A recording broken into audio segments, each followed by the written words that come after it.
Welcome to Wolvespirit Productions. Do you love traveling through a truck driver's eyes? Do you love watching dog videos? Well, if you do, stick around because you're in the right place. We are Wolvespirit Productions. I'm April. I'm David. This loudmouth here is Jester. The big blue beast behind us is Blue Velvet with our mascot Wolvespirit on the grill. Want to say hi? On this episode of Ride with Wolvespirit, we will be traveling through Indianapolis today. I hope you enjoy the ride.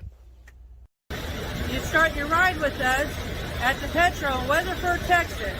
You start your ride with us at the Flying J on the west side of Knoxville, Tennessee. I wanted to show you something, Lake Pontchartrain Bridge. I want to introduce you to our mascot, Wolvespirit.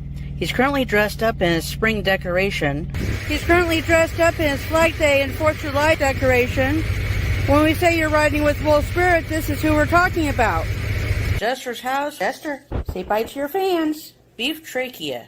Here he is. You got the first one. Jester wants to check it out with us too. Yeah, you got it packaged, but we're not opening that one yet, Mud. Get down. Jester down. Unboxing our Happy Mail. Look at all the packages we got. 9 packages to open. This is my new Bluetooth headphones. This is a little vacuum to pick up the diamonds that you drop. It is a diamond painting drill bit, and our dog Jester is checking it out with us. The rest of this are different diamond painting kits. Light ring, and it holds my phone. Impow, a diamond painting club. These are heated wiper blades. Basically a high-end dash cam. This is his Super Chewer bark box. We ordered some Pampered Chef goodies.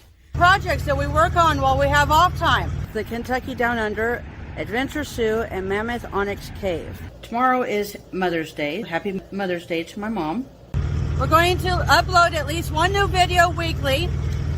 It could be Ride with Wolvespirit, where you get to see us traveling across the United States, or our dog Jester's antics, or unboxing our Happy Mail, or it could be projects that we work on while we have off time.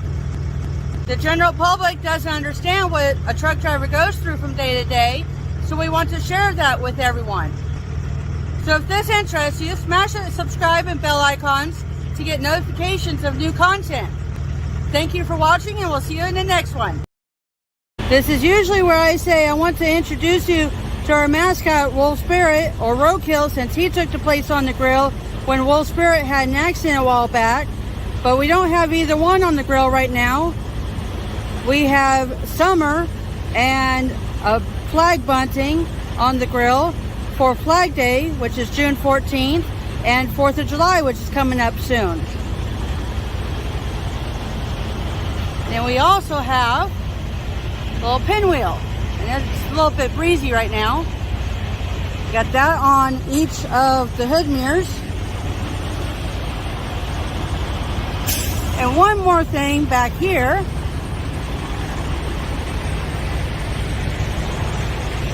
We have an actual flag hanging off the back of the cab.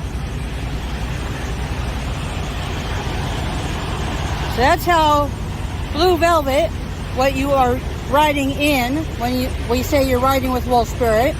That's how she's decorated for the next little bit for Flag Day and 4th of July.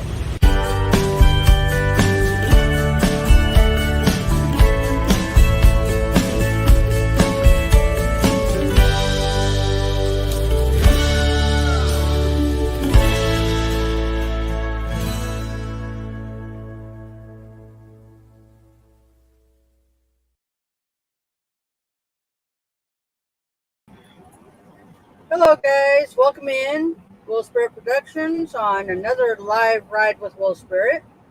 We are just getting ready to leave the Walmart parking lot here in Greenville, South Carolina.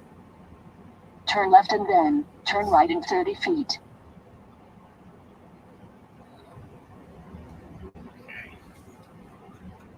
We are going from here, Greenville, South Carolina, to North Charleston, South Carolina, where we will deliver this afternoon, later this evening. And we have turn left and then turn left in 180 feet. We have about 200 miles to get to delivery. And a bunch of people coming in to shop at Walmart and the other stores around here. Yeah. Pretty good sized shopping center here.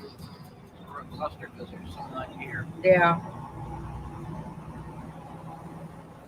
Can you hear me? The mic working okay for you guys?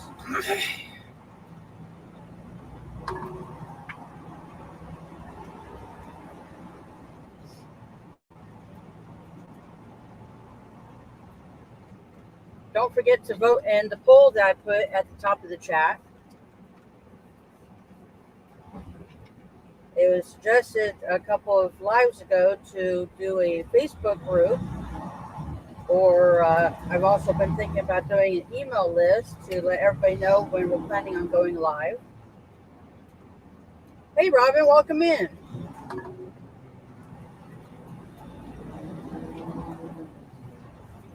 And I've been thinking about the suggestion of starting a Facebook group. We could post pictures and stuff, you know, updates about Gesture and us and everything. You know, Turn left and then turn right in 330 feet. What we're planning on doing. I think you want to go straight. I don't know if you can turn left here. Okay, turn right. Well, I mean, left to get out to the street. Yeah. I would go, okay. Get this. Hey, you like that stop sign and he just blows it. Yeah. Okay. Excuse those bushes. In 300 feet, turn Hey, right curb. on Woodruff Road, SC 146. I hate these tight driveways. But since I don't have my community tab yet, I can't post pictures and stuff like that on that yet. Not too far away. Take the next right onto South Carolina 146 West. I might be able to do that today. Yeah. Don't forget to thumbs up for the stream and share us out if you can. Would really appreciate it. Would love to get more people in here riding shotgun with Wolvespirit. Hey, Drunken Chef Barbecue, welcome in. We're doing pretty good. We're trying to stay cool. Got the AC running on high. Yeah, it's on full blast. That's why I got the laptop off to the side a little bit. You can actually see the side camera, the way I've got it set up right now, but I have to have the AC from the dash blowing on me to keep me cool. If I have the laptop straight on, like I usually do, then it blocks the AC.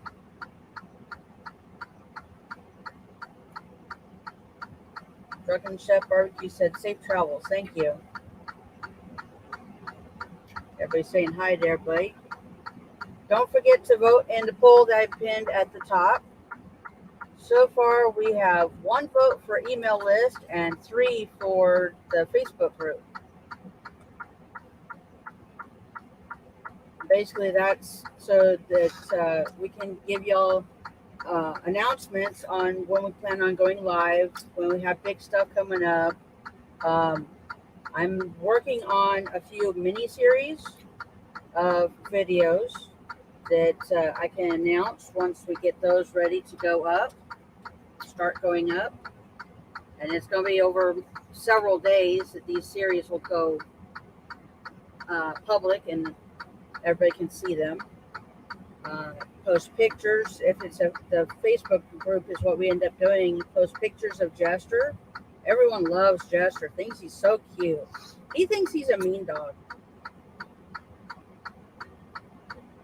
Build a community where we can all communicate, have some fun chats,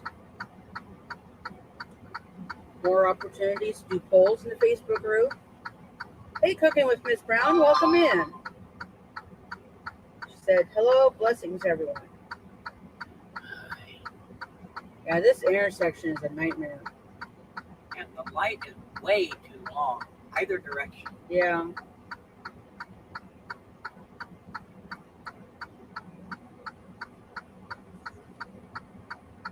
One blood. Vampire driving. Big red bus. It's the blood donation drive thing, I think.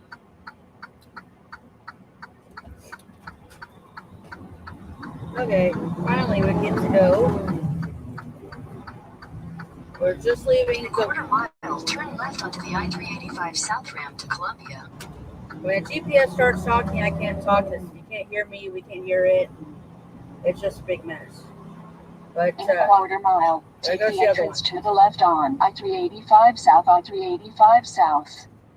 We're just leaving the Walmart in Greenville, South Carolina. We're going from here to North Charleston, South Carolina today to deliver.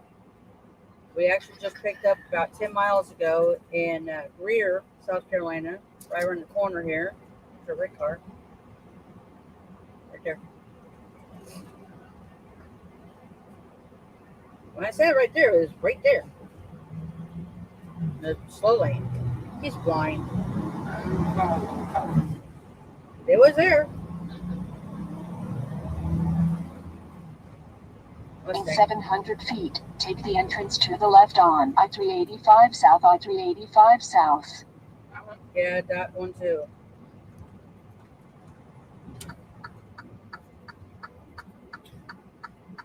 Turn left onto the I-385 South ramp.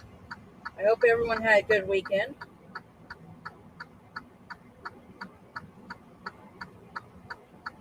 And this turning lane is nowhere near long enough. There's 4 cars in it, and we can't really get in it. We're still in the straight on lane. It's ridiculous.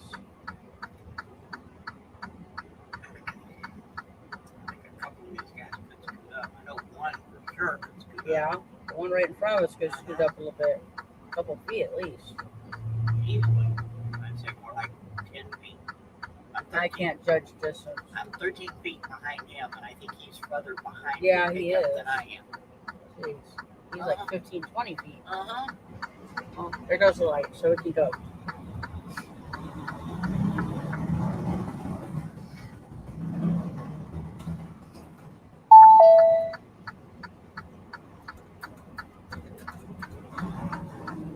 This little area is not set up for trucks. No. They In got a all quarter these mile, businesses merge here onto that trucks have I-385 to get South. into. Yeah.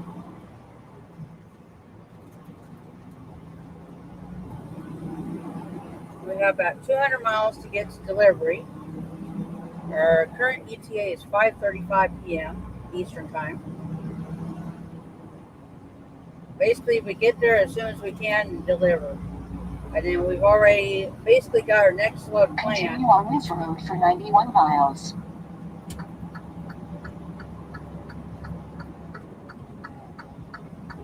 We've had that load Continue on planned. I-385 South for 35 Planned technically.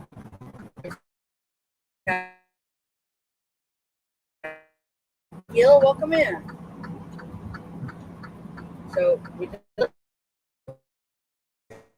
this evening, and then we're picking up what they call a recovery load. Apparently, a driver had an accident and it damaged the trailer, and I don't know how much more. And the trailer is at a towing company apparently, and we have to go there, and they'll move the 5 pallets in the wreck trailer to our trailer, and then we go from there to Milton, Florida to deliver it.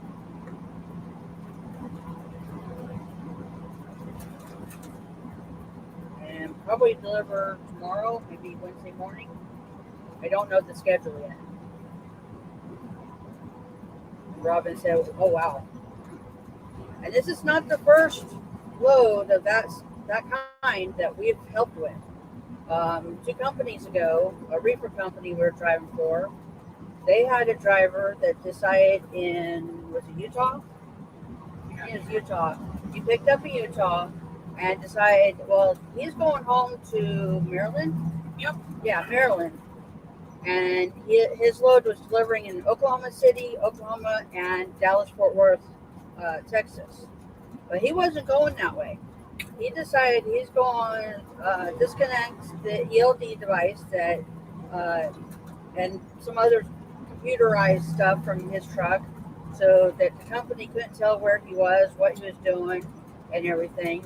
And he drove straight through from Utah to Kansas City, where he, in the middle of the night when it was raining, wrecked. And he basically totaled the truck and the trailer, a reefer load of meat, and there goes the Carter. And we were on home time in Kansas City, and a company called us up and said, "Hey, can you help us out? We got this situation here. We'll make it worth your while." They didn't. So we had to go. I think we had to go find a trailer to start with, because the trailer was messed up. There was no way we were going to be able to use it. They had holes all over the place and insulation falling out. Now, a reefer trailer, it has to stay whole to be able to work right and keep the product in the trailer cold, or whatever the case may be, the temperature it's supposed to be at. And the frame was damaged. Yeah, the frame underneath the trailer was damaged too. And we got a trailer. We went over to the wreck yard, the towing yard, and we saw the damage that was done to the truck and trailer. We took pictures, but I don't know if we still have those. Somewhere, yeah. I gotta find them eventually. But it took all day for the towing company and us and the company to figure out the logistics of getting two trailers, one being wrecked and can't move, and our trailer, tail to tail with each other in this tight yard that's got wrecked vehicles all over the place, cars, trucks, trailers, everything. And be able to transfer the load from the wrecked trailer to our trailer. Left curve ahead. With the reefers running, because it's supposed to be frozen meat, and nothing get damaged more than it already has been. Well, they couldn't figure it out the first day, so we had to go park somewhere off-site, come back. What? By the time they got it worked out as to how we were going to do it, Oh, yeah. it was too late to hire the temp laborers. Yeah. It was dark, and it was just a big mess. So we went and parked somewhere for the night. We came back the next morning, and they got it all set up, and it's like, okay, well, let's get this going. And it took several hours with, I don't know, 6 or 8 guys. Maybe more than that. I don't remember. This was back in 2017, 2018. That was 6. 6 guys. I think so. And David was helping him too. And they finally got everything transferred over to our trailer. And then we had to go from Kansas City, Missouri area to Grand Island, Nebraska for the original company to inspect the load to make sure there was nothing bad, nothing went bad, it didn't get too warm, all that. And then when we got there on day 2, they said, okay, this is going to take a while. Go park. We'll call you when it's done. The next morning around 7 o'clock, they called, said, okay, well, it's ready. Come and get your trailer and go on. Well, we went up there, and for whatever reason, they did not update the seal number that seals the back doors on the trailer on the bill of lading, the paperwork.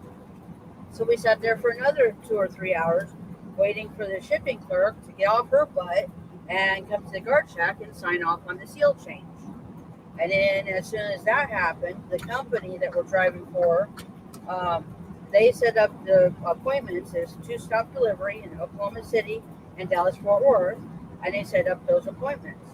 But they set them up in a way that we could not deliver, especially the first one, at the time it needed to get delivered, because David had already started his clock at 7 o'clock in the morning, and it's supposed to be delivered at like midnight, 1 a.m. that night. Well, you only have so many hours you can work, and back then you couldn't do a split like we can now, 2 off during the day and 8 in the sleeper berth at night to reset the hours. So we had to go to Oklahoma City, and then the company sent somebody from the Tulsa area down to Oklahoma City that was on their home time to take our trailer to deliver and then bring it back to us in the morning, which it took them like 6 or 8 hours to unload their portion. Just ridiculous. I hated reefer deliveries. And then we had to take the rest of the load down to Dallas-Fort Worth. And by the time we got down there, I think it was Saturday. So the place was closed. And the company decided, okay, well, just drop it at our drop lot that's down there in Fort Worth. And that was one of the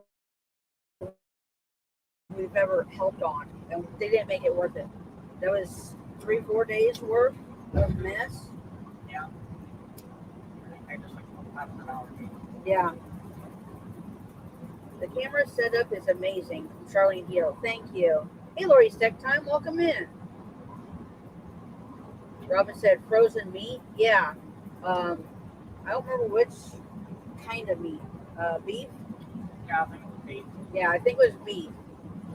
But yeah, with a wrecked trailer and the holes in the trailer, the reefer on the wrecked trailer was working overtime and not necessarily keeping it as cold as it should be.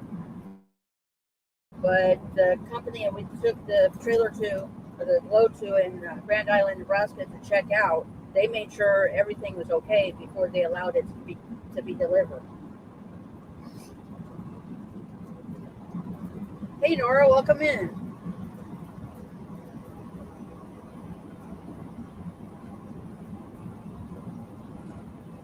What's the temperature, David?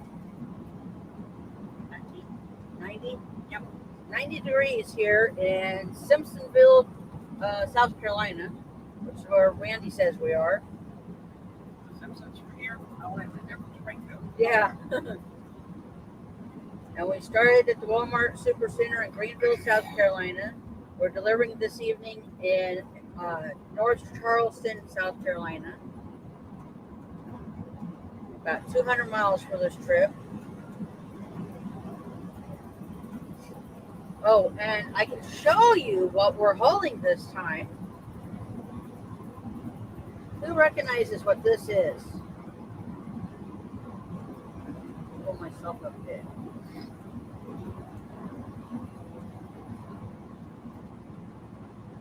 We have 34 pallets of this stuff. Does anybody recognize what this is? Ow. That's rough. David raised his hand. He does.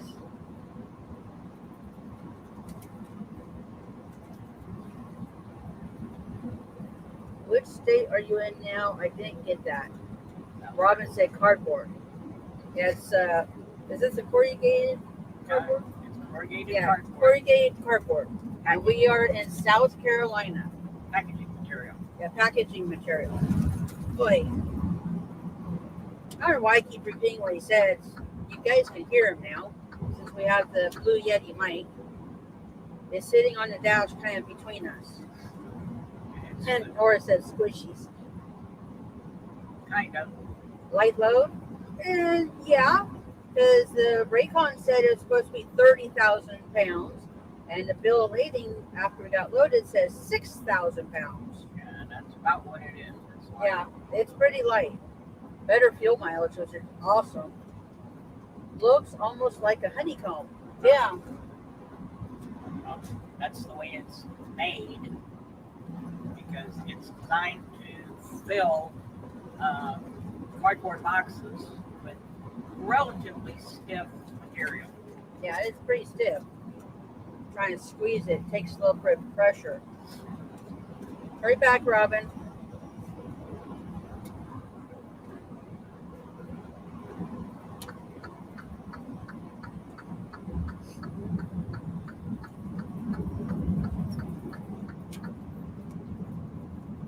So we are, is this 26? Nope. Oh, we're still on 385? Yeah, 385 for 78 miles. Going to Randy. 22 miles to 26 less. Okay. Randy doesn't have that as a step. Yeah, it's straight on. Okay. We're on I-385. Would that be southbound? Yep. Okay, southbound. And I can't see her mile marker. Coming up on exit 22. So we're going to end of I-385 because David just said we have 22 miles Yep. to where we go straight on to I-26 eastbound.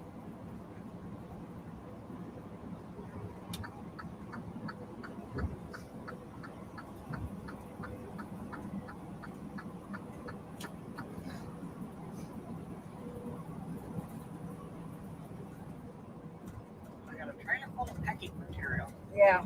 No load, it's all packing material. Was it fully loaded to the tail? Yep. Okay. That's a lot of stuff. Floor to ceiling, nose to tail. I'm 34 pallets.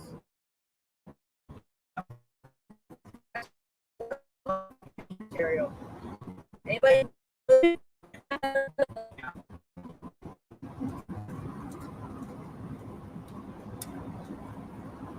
little breezy. I'm not sure where the breeze is coming. I can't tell. Yeah. Welcome back, Robin. We're 50-50 on the poll now. Don't forget to vote in that. I'm going to find out how many people want to join an email list or join a Facebook group. The email list, we can send out announcements for when we plan on going live, new videos are coming out, stuff like that. And the Facebook group, we can do all that. Plus, I'm thinking post pictures and updates about Gesture and just our daily lives. That, you know, it doesn't really warrant a full video, but just, you know, a quick something. And then we can have conversations in there too, and maybe more polls.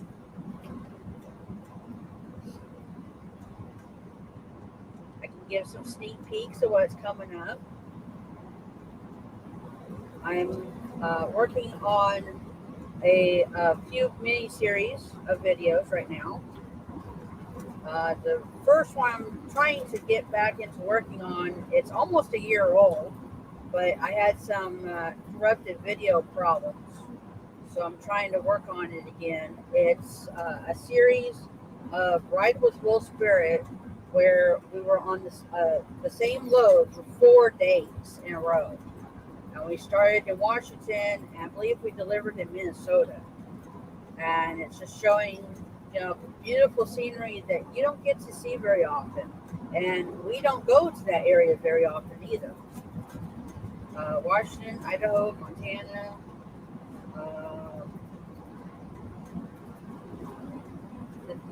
which Dakota? I think South Dakota and Minnesota. I think that was the route we took. Of course, this happened almost a year ago, so my memory is a little fuzzy on it. And then after that, I've also got a 6-day ride that I think it started in Idaho and ended in North Carolina. That was about a month after that one.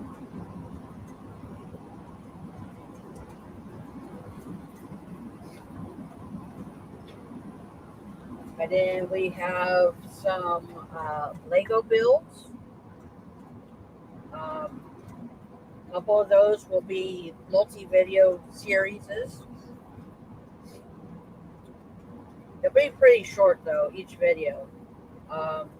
There's one that's going to have, I think, 41 videos, but each one is going to be about 5 minutes long. So it's not too long. Okay. What? What's that one? My Reddit gift from you? Okay. So each plate is a video. Yep. Okay. That's how I recorded it. And each plate took 20 minutes, and I'm going to time lapse it down to about 5 minutes. Gator. Okay, I didn't see it. Gator or Tread Gator? Ooh. Tread. Okay. David's munching on some Funyuns over here. Right on the line. Okay. Sitting this way, almost a little tired. Okay. Wow. I didn't see it.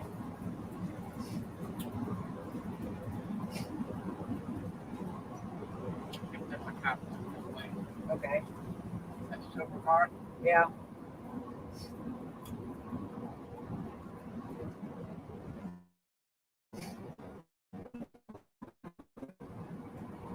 Don't forget the thumbs up for the stream.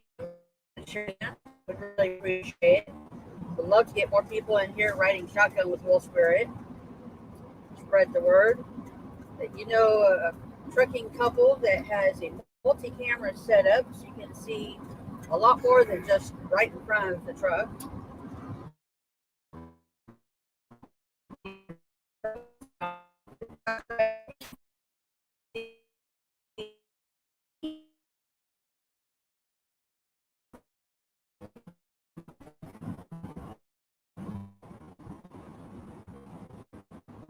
50-50 on the poll with 6 votes.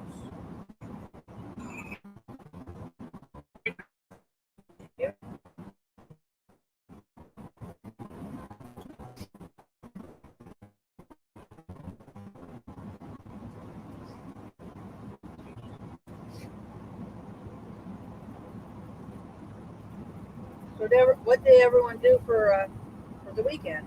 Any big plans that go on? Dad's Day. Yeah, that was yesterday. Happy Father's Day to any fathers out there. Or mothers standing in as fathers.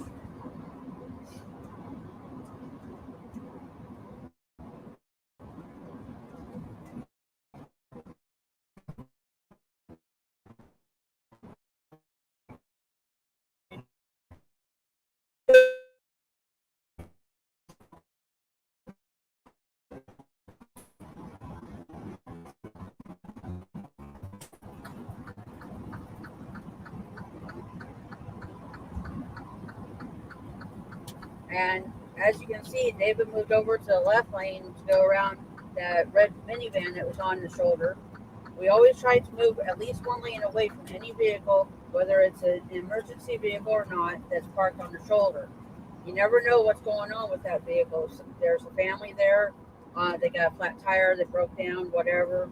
They have kids running around playing while mom or dad fixes the vehicle or waits for somebody to come out to fix it. And the kids could be playing with the ball rolls out into the road, and here comes the kid running after it. You want to be as far away from that vehicle as you can, at least one lane, just in case. You never know. It's for safety reasons. My daughter is having her surgery Thursday, Robin said. Well, I hope that goes good for her, Robin. No complications or anything like that. You have to let me know how it goes.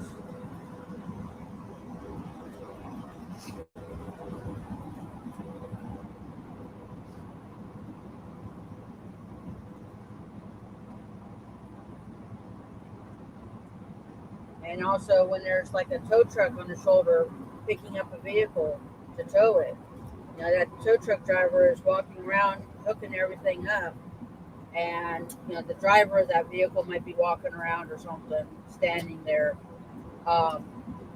You don't know if somebody might trip and fall into the road, or they're down beside the vehicle on their knees hooking something up. So it's just safer to move away from that vehicle.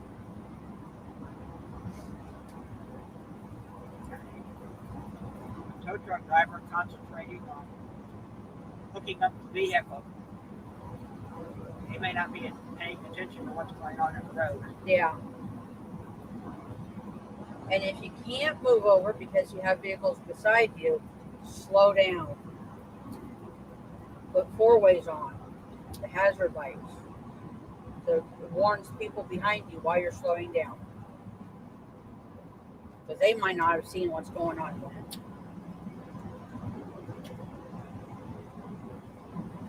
And with us being truck drivers, the truck where we sit in the truck is so much higher than anybody sitting in a car or even a pickup truck. So we can see farther ahead of what's going on.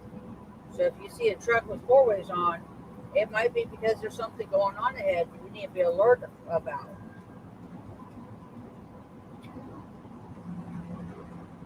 Your guys are cute. Charlie and Bill.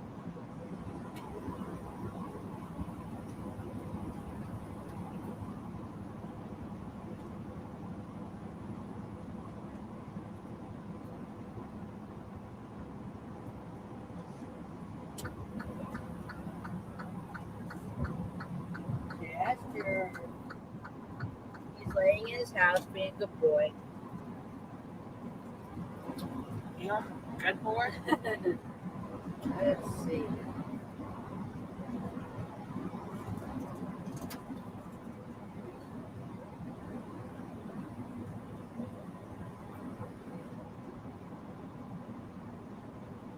You guys see Jester there? Jester! What are you doing, silly dog? pop up and start scratching. No, he's still laying there. I heard him scratch, Nope, he hasn't moved. and he shook. Nope, He did something. no, something else is rattling around in the truck.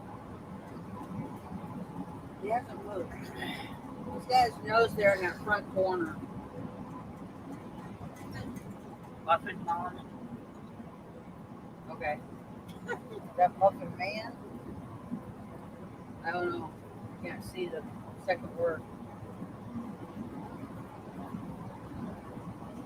He's tired.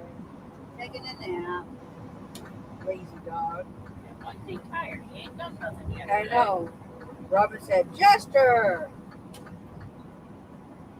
What are you doing? Just Hey, laying there. dog. Get up, dog. Daddy talking to you. Your fans want to see you. Hello, Hello, WMDC. Oi, there's a Walmart DC off to the right side. Very big one. Uh-huh. And Jester doesn't want to get up right now. I tried.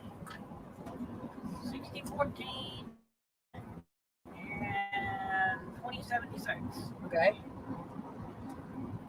We might have been to that one before. How do we end? I don't know. No, we haven't. Lawrence, South Carolina.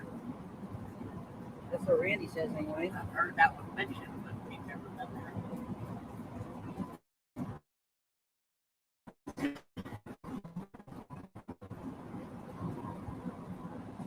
We found it very interesting while we're going through some macros. Actually, it was a couple days ago, Friday night.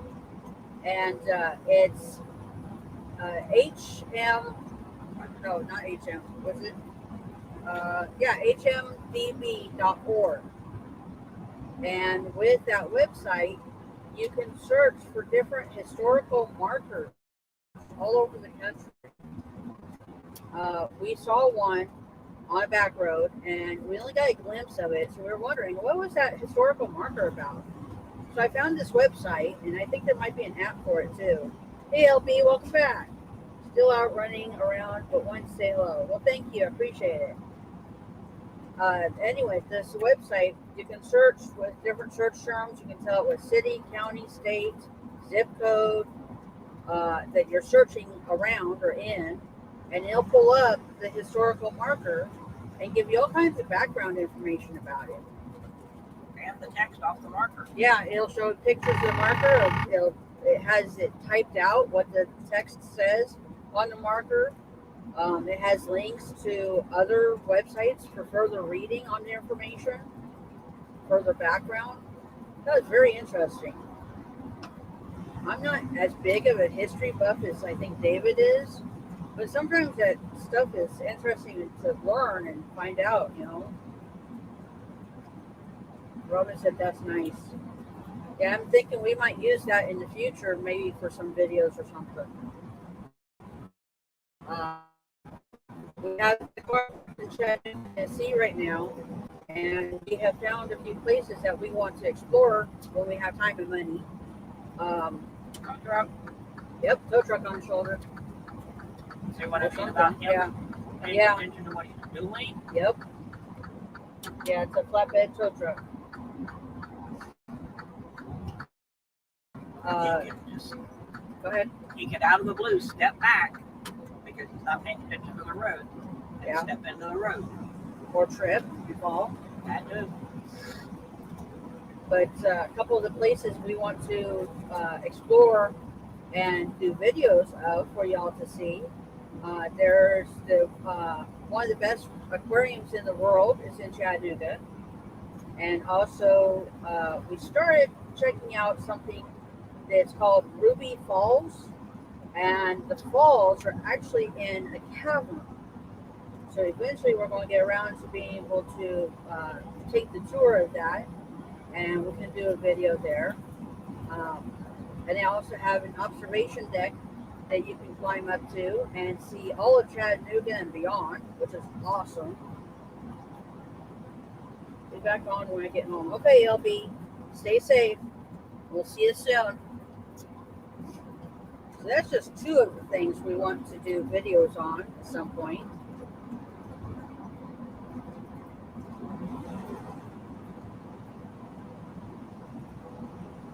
I'm sure there's much more to see around Chattanooga that'd be cool. One of the pinball museum. Yeah. We went to breakfast at a restaurant called Maple Street Biscuit the other day, actually 3 or 4 weeks ago now. And it's not been that long, has it? Just a couple 3 weeks. Okay, however long ago it was. But right next door to it was a pinball museum that David wants to go back to and check out. Thought that was kind of cool.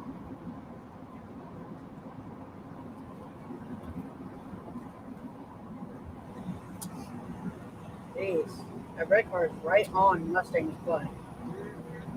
Don't follow that closely. That's dangerous.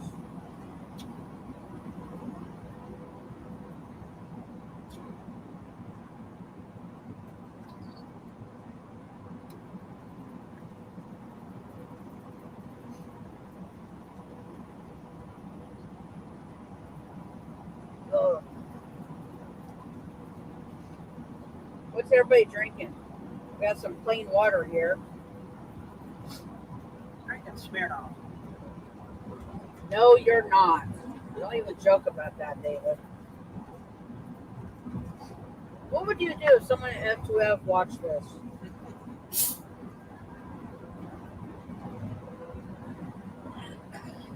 They would order a random, and they find out, oh, it's not. Uh-huh. I don't even want to take chances with any of that.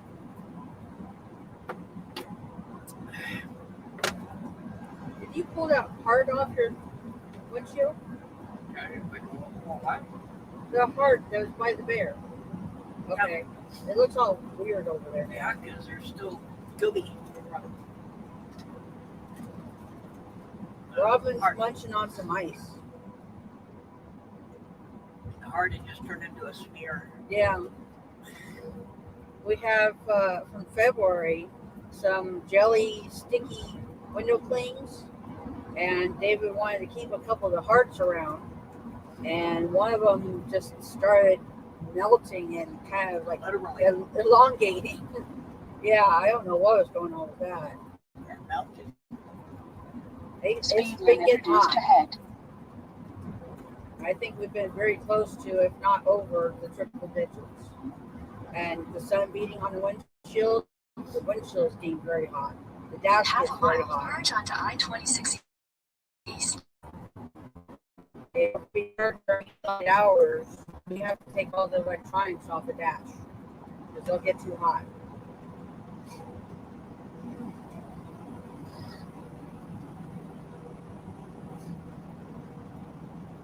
On ramp. Yep. David's drinking Dr. Thunder, the Walmart Sam's Choice brand of Dr. Pepper. Continue on I-26 East for 56 miles. He's munching on Funyuns earlier. We continue on this road for 56 miles and look at the highway we're at. 56. Were we on that the other day or earlier? Yeah, I thought so. We took a slight detour before we got this far, and then we went more east. Okay. 56 kind of split here. Yeah.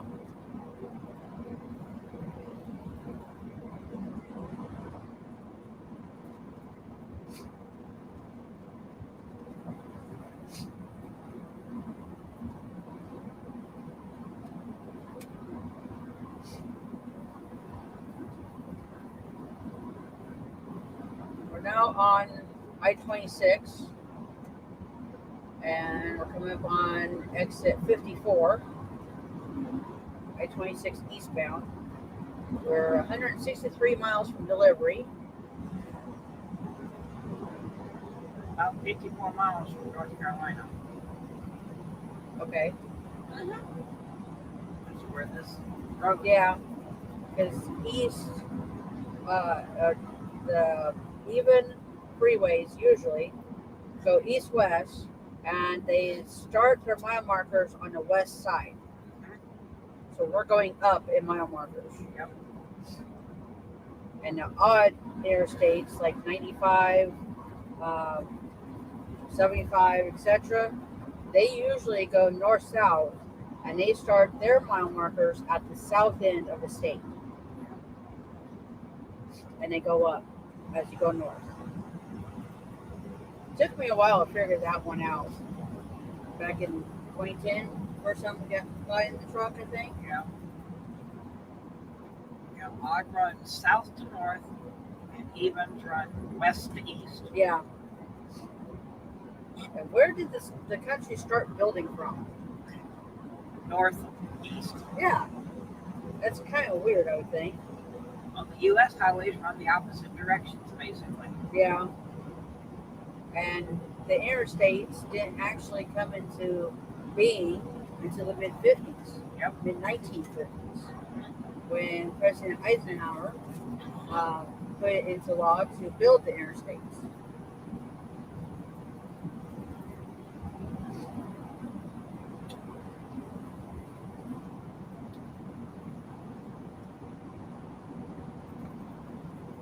And the Eisenhower interstate system is a result of the Defense and Commerce Act. Yep. And what's the Defense and Commerce Act? What was that originally put in place for? To build the interstate system. I know, but who was it designed for? Well, first and foremost, it was designed for the U.S. military. Okay. And then?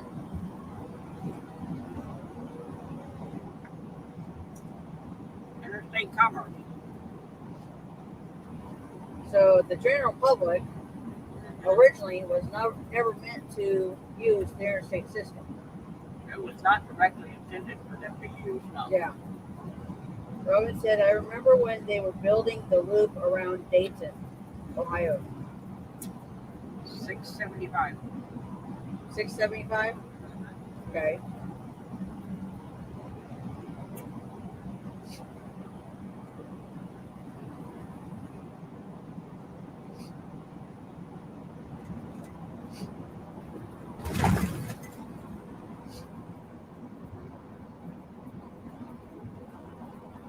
She said, yep.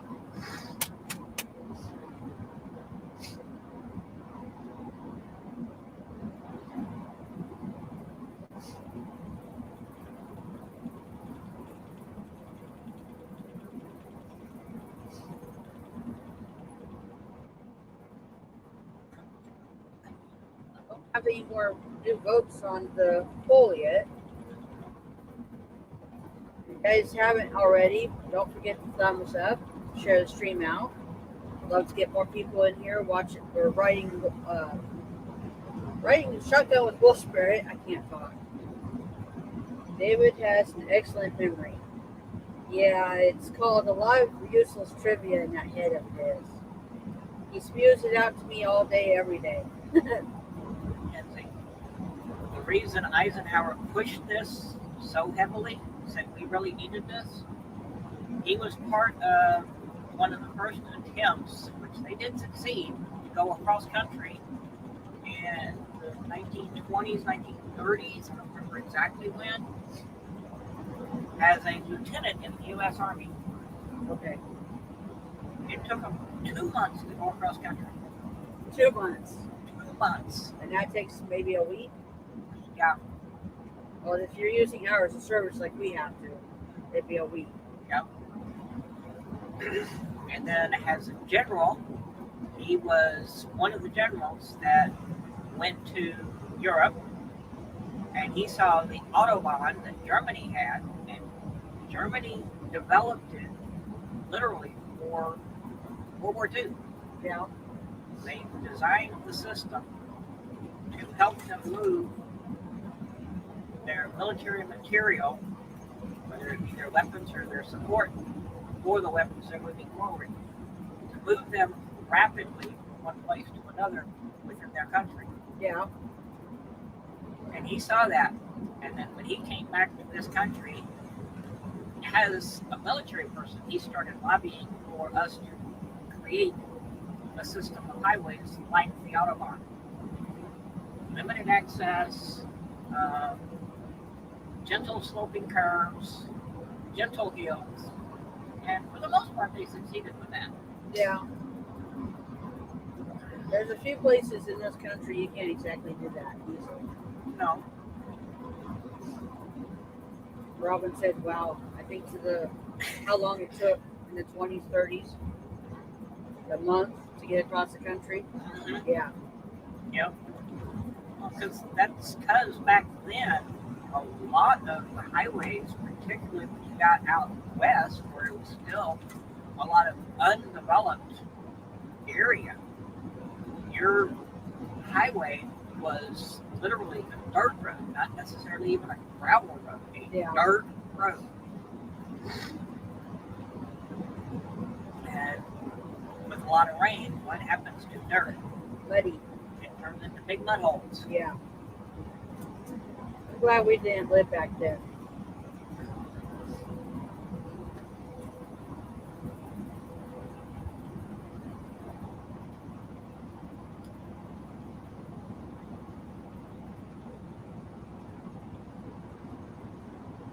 And then when he got to be president,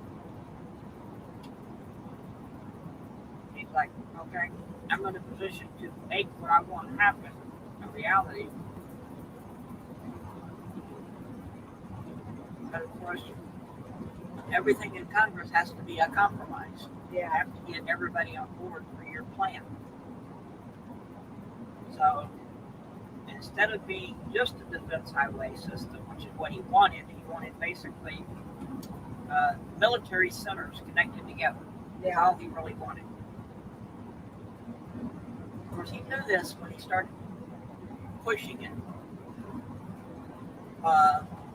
So he decided to include commerce in it.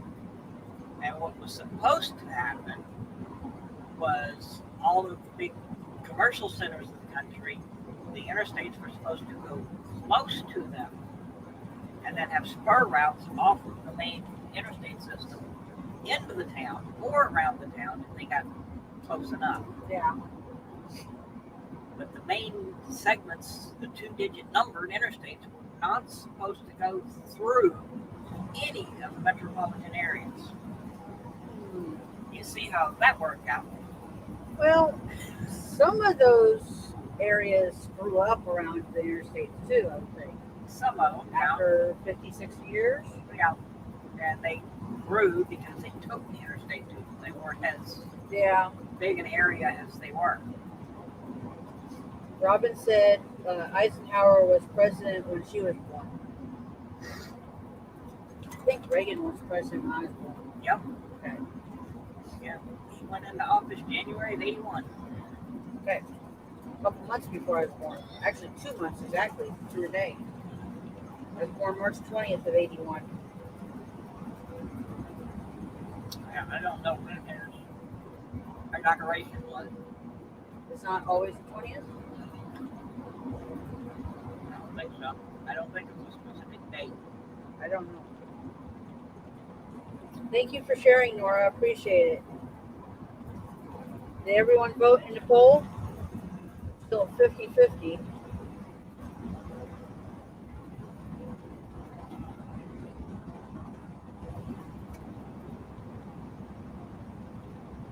And it's mainly because all of the dates that follow Election Day, which is the first Tuesday of November, they're pulled off of that date. Okay. Whatever day that falls on, it's so many, whatever, after that this has to be done. Oh.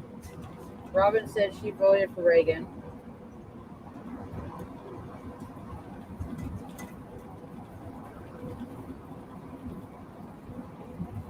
I did the second time around. Yeah. Because that's when I turned 18. Yeah. David was born in 66.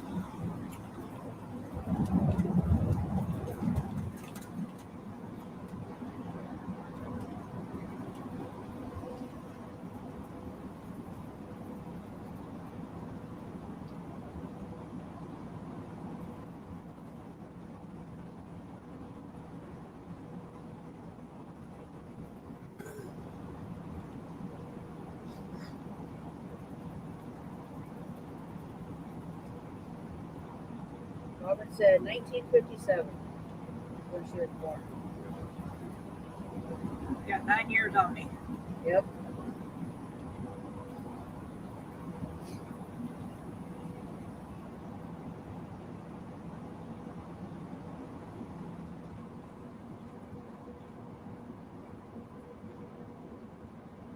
Jalapa Road. Jalapa.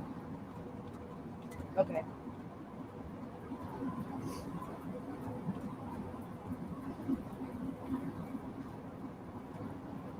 Nora's vintage.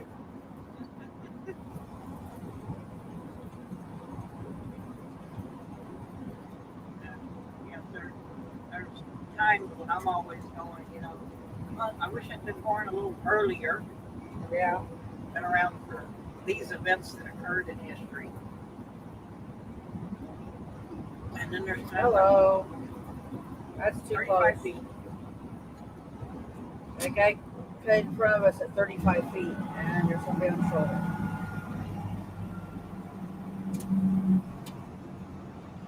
He's definitely working on the vehicle. Yeah.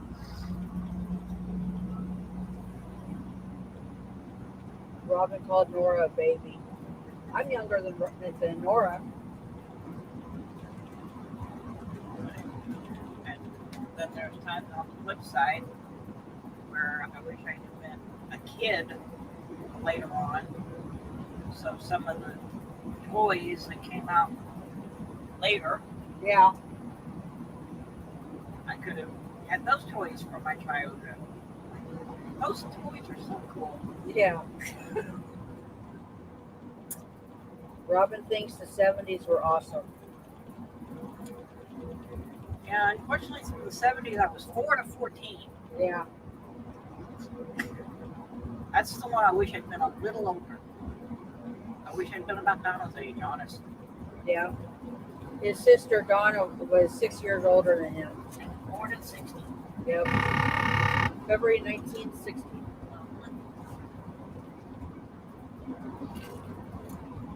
Robin's calling me a baby too.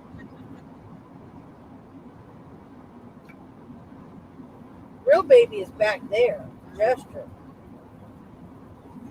He's 4.5 years old. Robin said, I used to go disco dancing. I never did anything as a kid.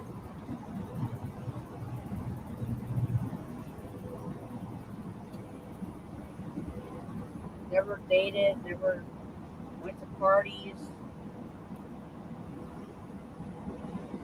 She said true about Gesture.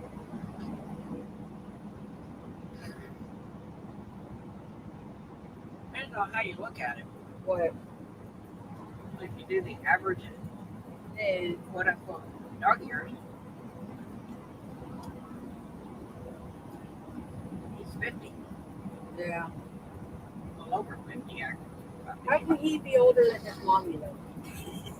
That's messed up.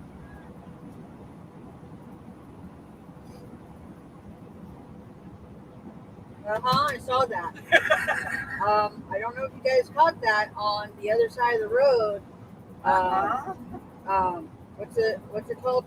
Mystery machine. The mystery machine was going the other way. Hey, weightlifting geek, welcome in.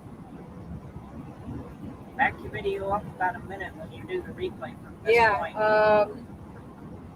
Just about an hour into the live stream today was the mystery van, the mystery machine van going the other way. That was cool. Have you guys heard about the Airbnb out in California with a mystery machine van? I can't even say it. And it got booked up quickly. Weightlifting Geek hopes everyone's doing well. Trying to stay cool here. That's why I got the laptop kind of off to the side again. So I can get the vents, the AC vents blowing on me. It's 90 earlier.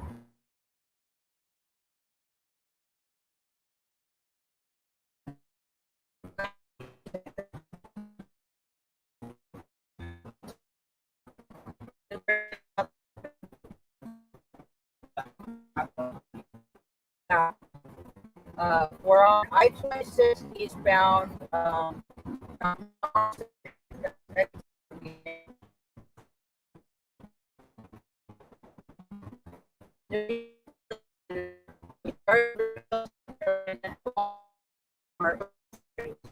And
National Historic Site. Okay.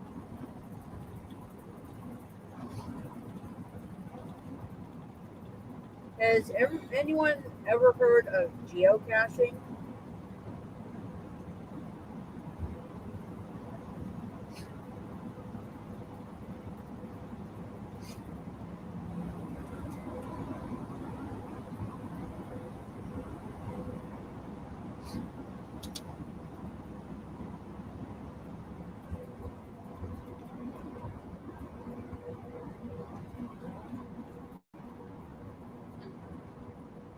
Weightlifting Geek and Robin both said no. It's a hobby that I was more into than I have been lately. Partially because we haven't really had time, and until January we didn't have a car for the last few years. But it's a high-tech form of scavenger hunt or treasure hunt, and you're using GPS coordinates to find hidden containers, and they're all over the world. There's millions of geocaches hidden.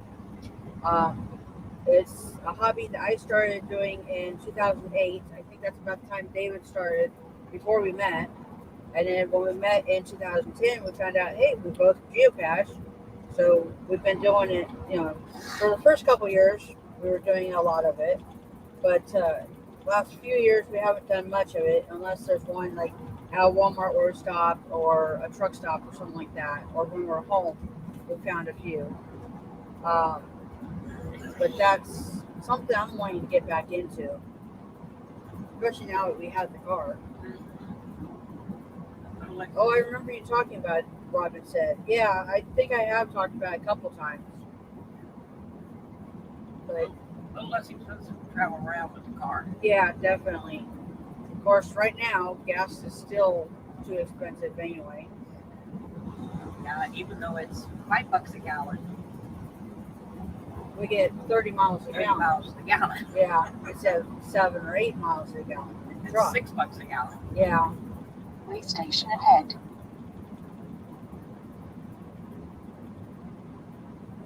I'm hoping gas prices and fuel prices are going to start going down soon. Something's got to budge.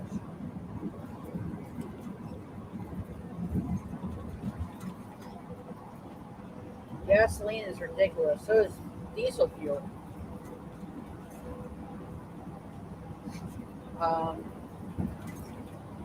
We paid $5.14.9 a gallon Saturday, or is it Sunday?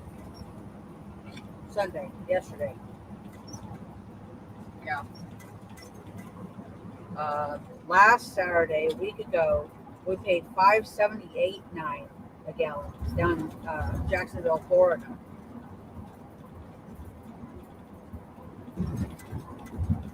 And we have seen over $6 a gallon down here in the southeast.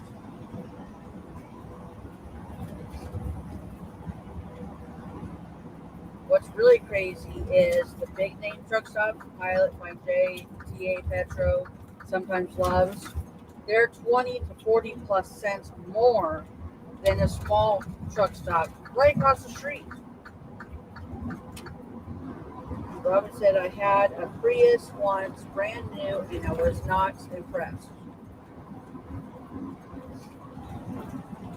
Not impressed with what? The mileage or the power of the vehicle? I've never driven a Prius before.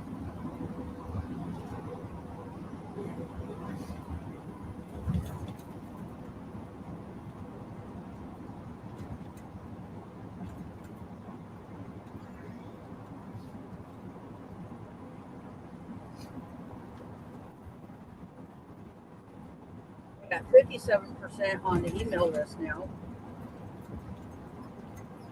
So the last person to vote went with email list.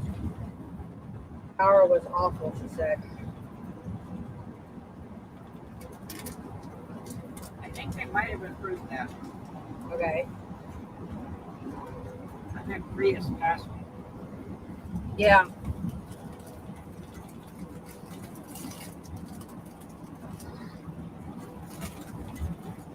I'm going to munch on some bugles. They was so much known as Funyuns. Funyuns? In Carville. One of the food trucks. The trailers.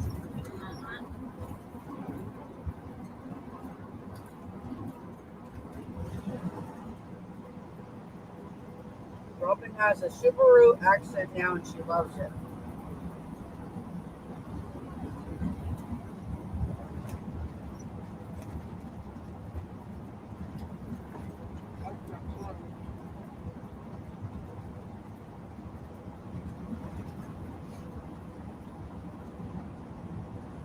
I think South Carolina is one of the states that does not use free pass.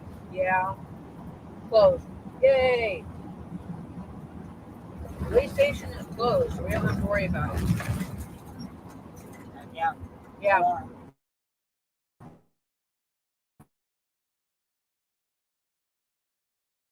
About last time, I think, where we get a notification before we get to the way station saying if we have to go in or not. A red light with a long beep is come in, and green light with the short beeps is your bypass. You don't have to go in. But South Carolina does not use that system. So if they're open, you have to go in. That's what the smell is not open right out. Yeah. That's a temporary one. No, it's permanent. It's permanent. It's not banned right out. Banned right out. That too.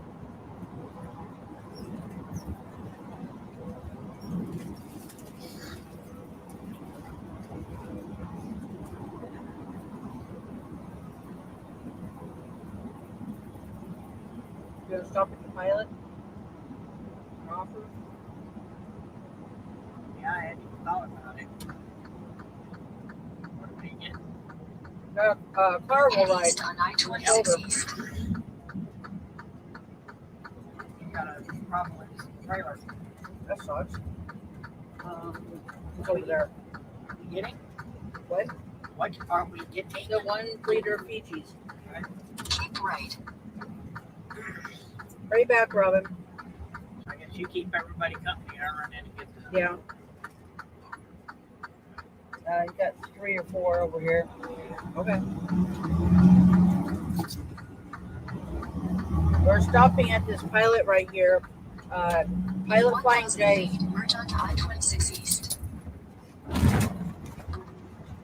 Continue on for 2.4 miles. Onto Coon Trestle Road.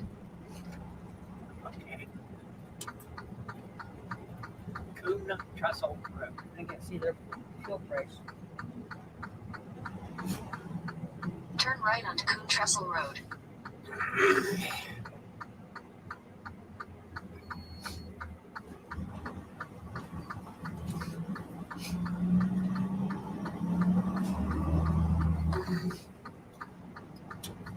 In a quarter mile, make a U-turn. I'm not going to enter here when Gill Island is Yeah. facing that way. That's stupid. Yes.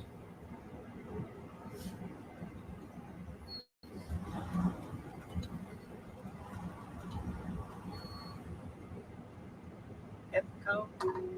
Okay. Now just move the trash can out of the way because it's not fueling. Yeah. I'm just going to pull through. So Yeah. no one can. Okay.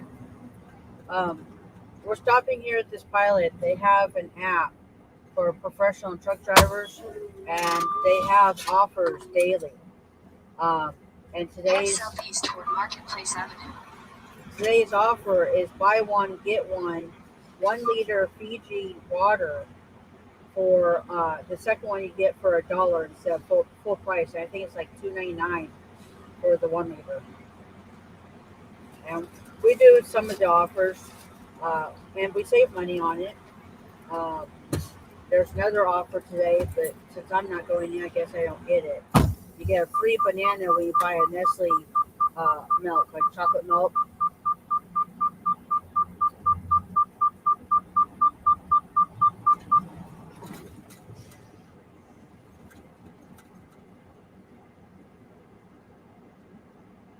Red.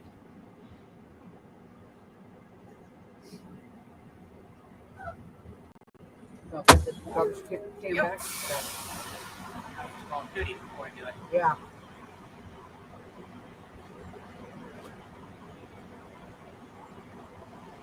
Pulled up behind me thinking this lane's open. Yeah. Jesus. Come on. In 200 feet, turn right onto Marketplace Avenue. I have a message. Come on. You get it when my program lags.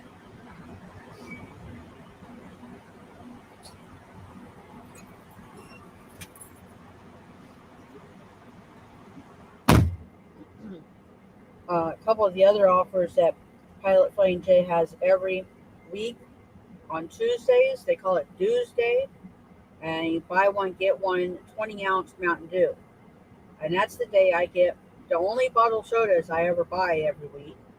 And then Thursdays is buy one get 1 any cooler drink, and that's usually when I get Mango Madness flavor of Snapple 32-ounce bottles.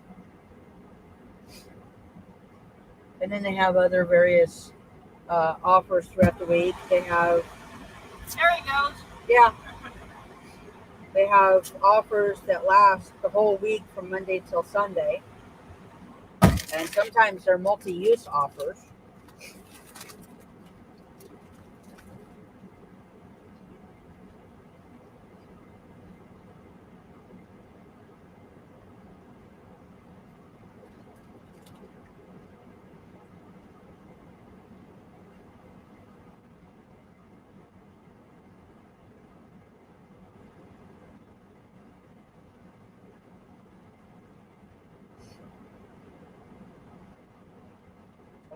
She'll only be here for a couple minutes. David runs in to get the Fiji waters. He likes those.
Here he comes.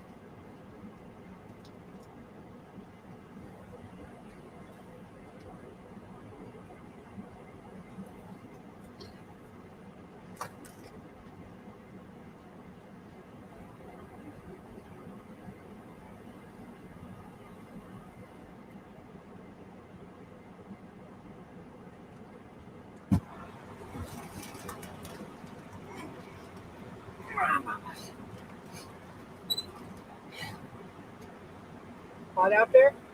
Huh? Hot out there? Welcome back, Robin.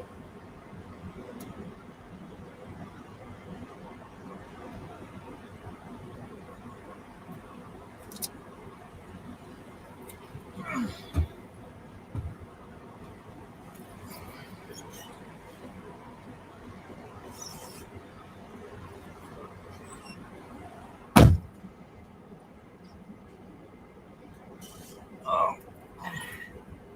Wendy's not available for the next few hours. Yeah. Did you ever get your vote? Yeah. Yeah. Okay. 9302.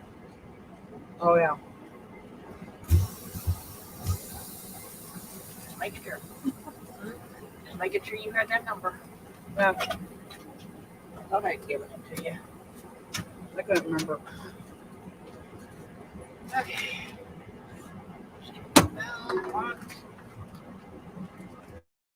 Rolling. Hit it, Willie.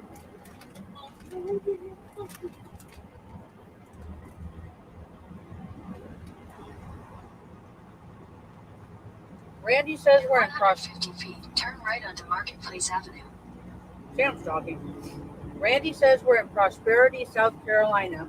We stopped at Pilot to get Turn one right of the onto offers. Marketplace Avenue, then turn right onto South Carolina 773 South. $4.39, by the way. Well, I can't do anything with that right now. I can find it in the app later.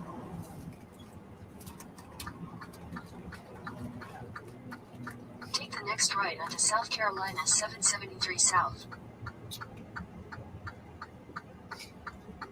Today's offer for the Pilot Flying J app is buy one, get 1 liter Fiji water. I think it's get one for $1 actually. For $1. Yep. Continue on South Carolina 773 South for 2 miles.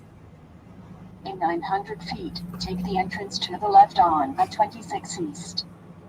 Prosperity sounds awesome. Yeah. In 600 feet.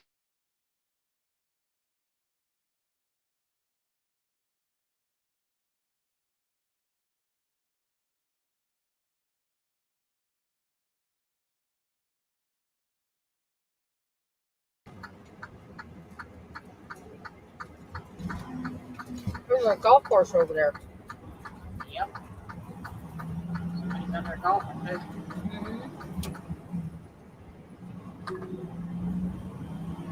In 800 feet, merge onto I-26 East. Now I got my step phone. Uh-huh.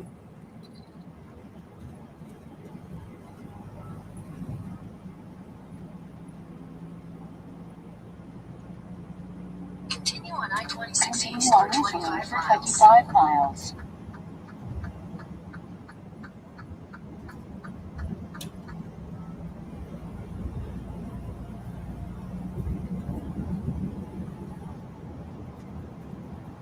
Thank you for hanging out with us, Weightlifting Geek. We hope you enjoyed the ride, and we'll see you on the next or enjoyed the trip. See you now on the next ride. We'll get it out right eventually. Have fun with your pool live stream. That sounds fun. What? Pool, like shooting pool. Uh, Does that live stream? okay. I had to hang out with my family while I could. I appreciate it.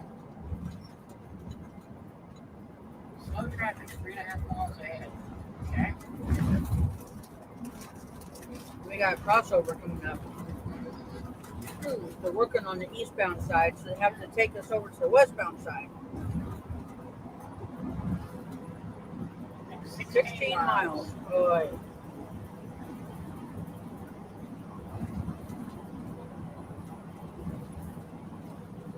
Watch for slow traffic 3 miles ahead.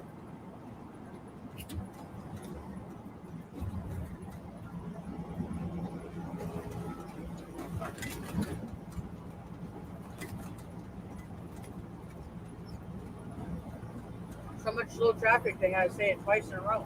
Yep. Okay, use left lane. Okay. Get over there. Yeah. Oh, wait. Rough road. Rough temporary road. That's why they want us in the left lane. Yeah.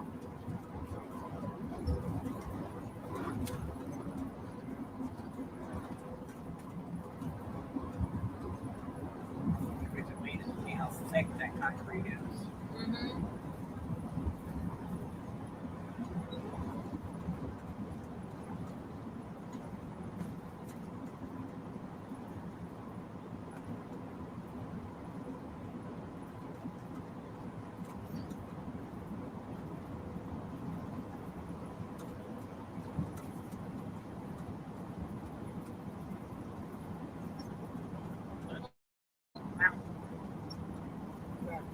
That is.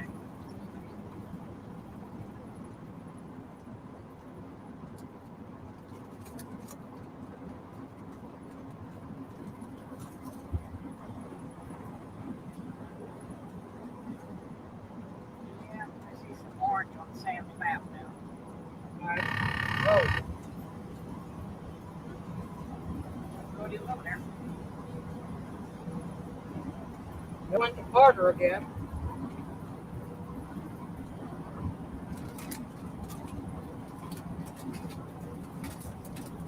There's the brand over there. In this truck, we have a lane departure system that if David gets over either side on the lane lines, it goes off. If he goes over on my side, the sound comes out of the speakers in my door. If he goes over on his side, it comes out of the speakers in his door. If he goes over the line with the turn signal on, the correct turn signal, it won't go off. And we do have a button on the dash that we can turn the lane departure warning off, but it only stays off about 15 minutes. We got some blue lights up there. Yeah, I see them on the right side.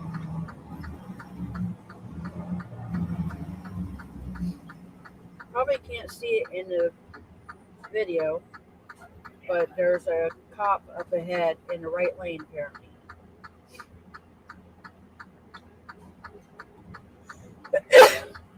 Yeah, I think he's in the right lane.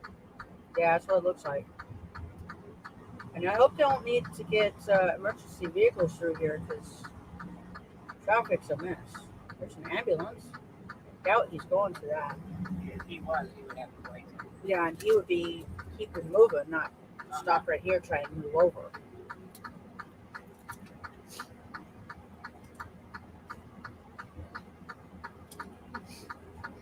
I wonder if it's an accident or just a pullover. If it's a pullover, this is a horrible place to do it. Take him up to the next exit or something.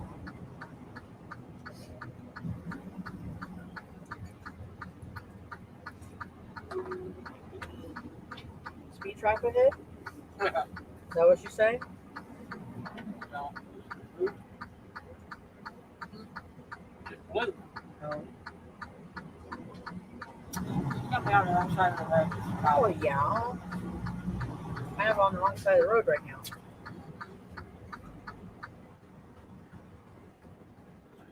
Vehicle facing that way. Going backwards. Yeah. Why are you getting back over there, Van? Come on, guys. Jeez.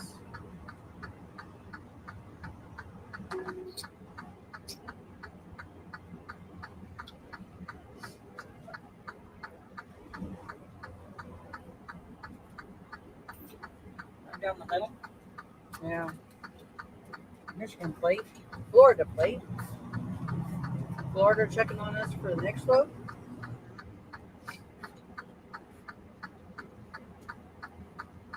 Ambulance, are you done turning yet? Director 605. Okay. He just turned it off. Just got my Amazon delivery. That's cool, Robin. What'd you get? We haven't had any deliveries in a long time. I know. Jester is supposed to be getting his bark box tomorrow. Unfortunately, we're not picking it up anytime soon. But it'll be safe and sound in our mail drop location.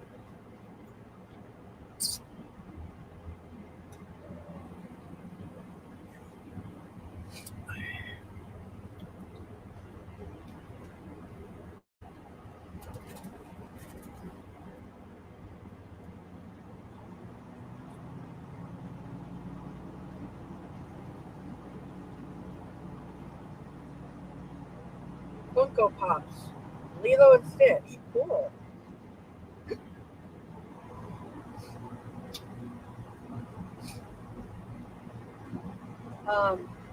One of the Reddits you did in the last couple of years for Star Wars, I think I wrote down.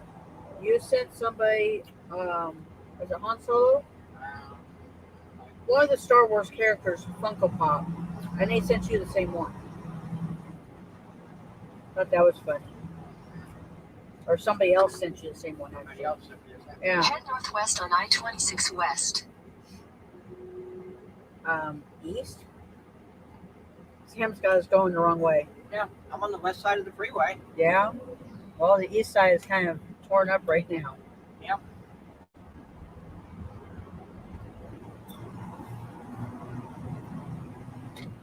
Wait.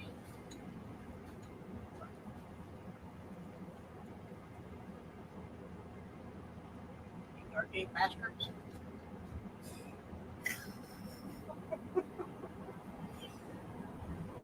Cop's still up there in the right lane. Yeah.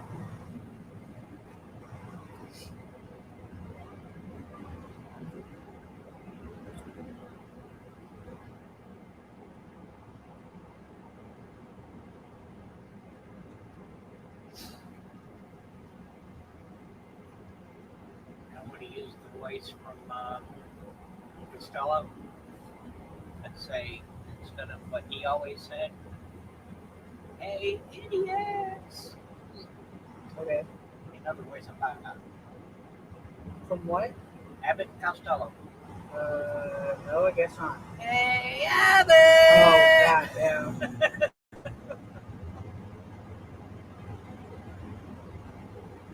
I'm a bad boy. Okay. That's also from Abbott and Costello. I always think of, hey, you guys! Anybody know what movie that one's from? No, there it is. Hey, man, they can hear you. What you said, anybody? Not you. I know you know it.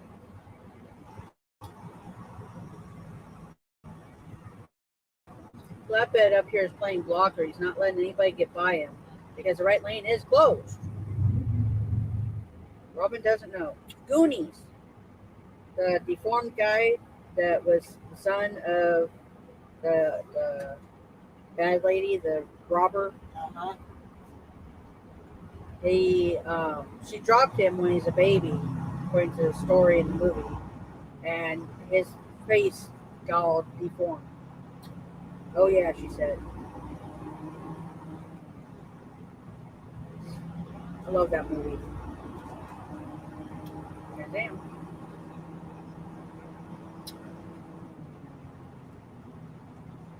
Did it clear up? I don't know. Well, somebody just moved back right, I way know. up there, big boy. Well, I guess they cleared it up. Whatever was going on, it's not going on now. Yeah, before he started moving again. Yeah. Okay. Yeah, he's gone. Yeah. Don't know what it was. He had the right lane blocked right in here. Yeah.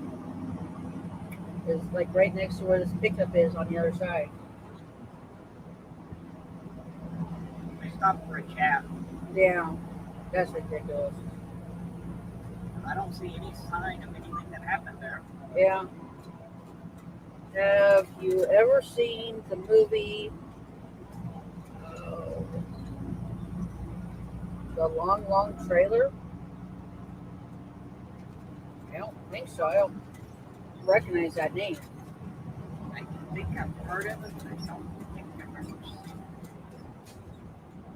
it. It has Lucille Ball and I've seen a few pieces of it. I don't think I've ever seen the whole thing. Yeah. Desi Arnaz. Okay. Just with those two names, I have not seen it. It's so funny, she said. It is. I tend to not like movies from before 1990 for the most part. And 60s and 70s movies, definitely not. You're talking about a movie from the 50s. The what? Movie from the 50s. The 50s, okay? Yeah, definitely not.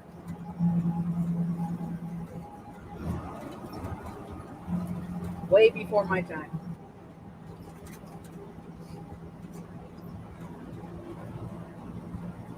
There's one I think you would enjoy, and it's about that same time frame. Part of it, though, kind of have, in a way, know the actors that are in it. I mean, it's loaded with stars. Okay. Mad World. Okay. Okay. I'm not sure what was going on the other side, but the car that I think was supposed to be on the U-Haul's trailer, It's off of it. yeah, and it was still off the ground. I don't know if it got jacked up or it was stuck on something or what. But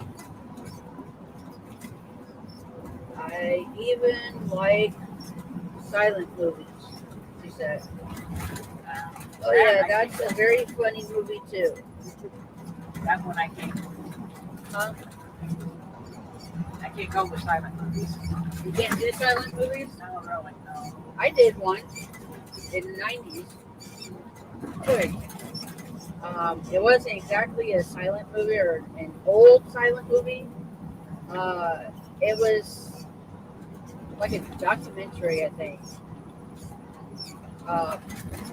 on what's his name? Charlie Chaplin. Okay. It was at the theater. Ow. Yeah, rough road. Alright. And the movie No Time for Sergeants had me in tears laughing so hard. Never heard of it. That's another okay one. Okay. There's one, I can't think of the title of it, but I've seen it a couple times. And it's hilarious in my opinion. Okay. Jerry Lewis, not with Dean Martin, it's one of his solo efforts after they split up. And he's an alien who ends up coming to Earth. Okay. Charlie Chaplin is awesome, Robin said.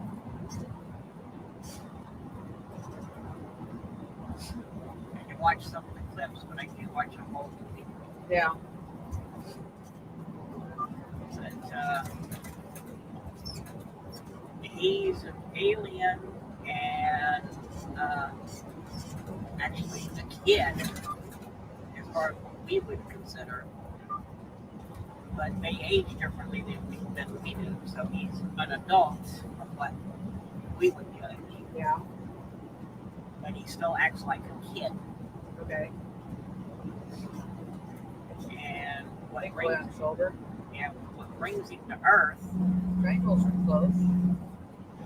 is they were playing ball in the playground, and the ball left the playground. So he had to go retrieve the ball. Okay.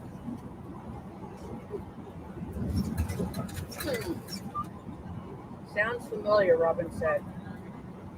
It's hilarious. And I've never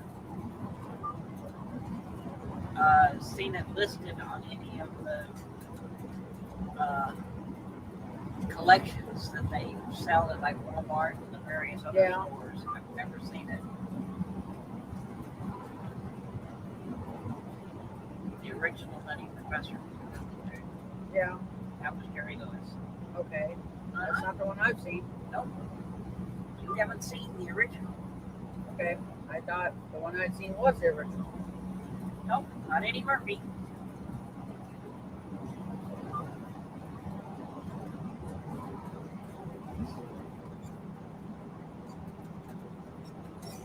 Yeah, rather Eddie Murphy's movies are what I call remakes.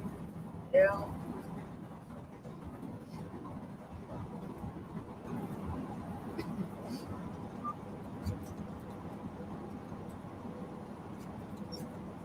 Nutty Professor, Little.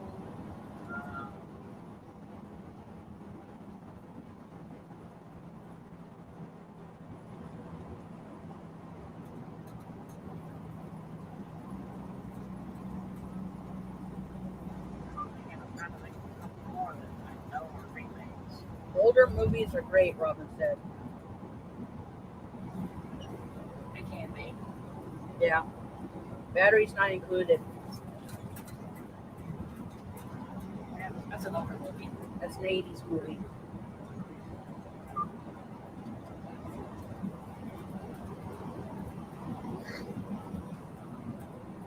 The Incredible Mr. Limpet. Never seen that one. It doesn't ring a bell off the top of my head. I've heard of that one. Okay. I think that's too old for me to be into.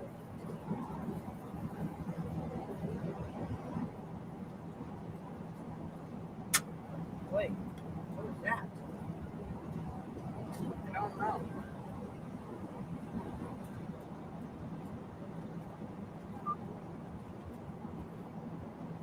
It's a Wonderful Life. I don't think I've seen that one.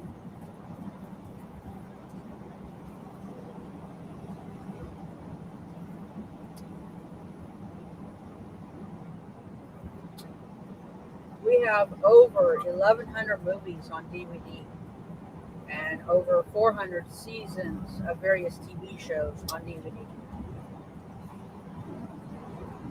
That's what we watch for TV, is DVDs.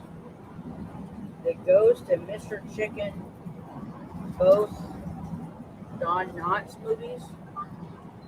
Okay. Okay. Oh, you're on YouTube.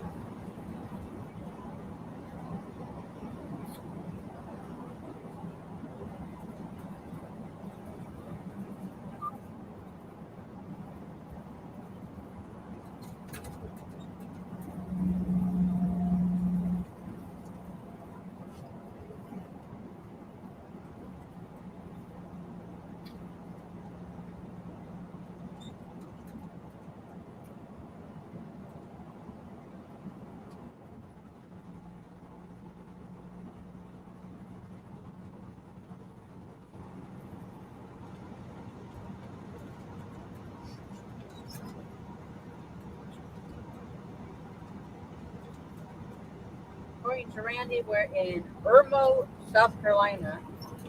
I-26 eastbound, about mile marker 97.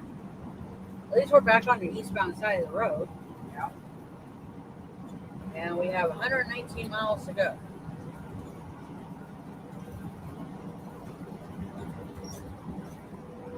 Since we stopped at the pilot, our ETA to receiver is now 5:55 p.m. Between that and the delays in traffic.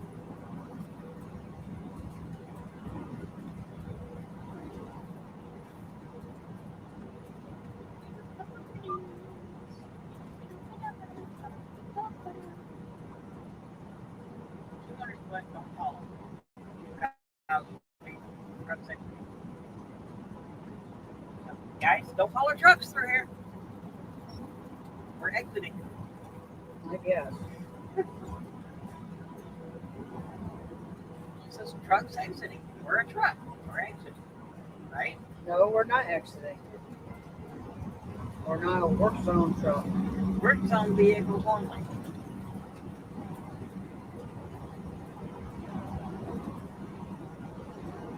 But they need to specify that. They shouldn't have to.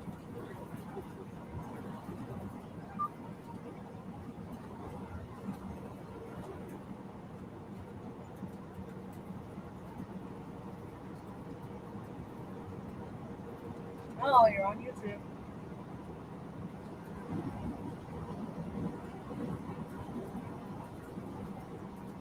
Want some cars on a trailer?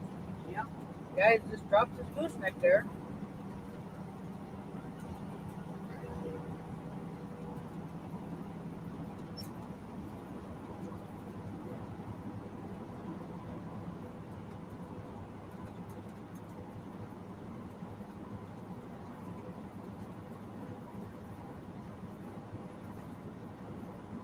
Are we supposed to be in the left lane? Or No, I don't think so.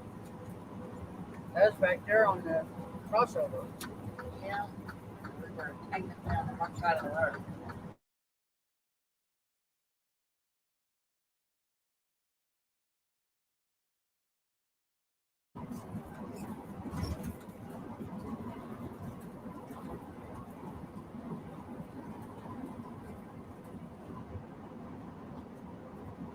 Robin was checking her food. What are you Speed cooking, limit Robin? reduced ahead. I think we're coming up on Columbia. Yeah.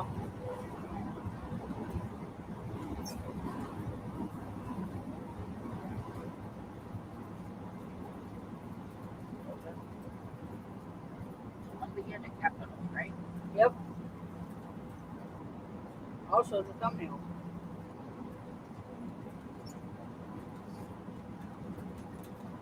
Warming up chicken and noodles. That sounds good. We're going to have cheeseburgers tonight for dinner.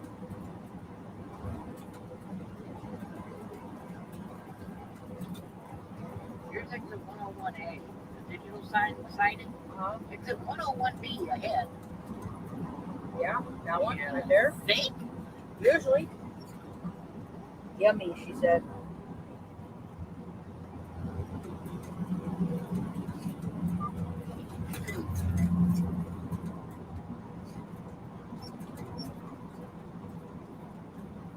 What do you put on your cheeseburgers, Robin?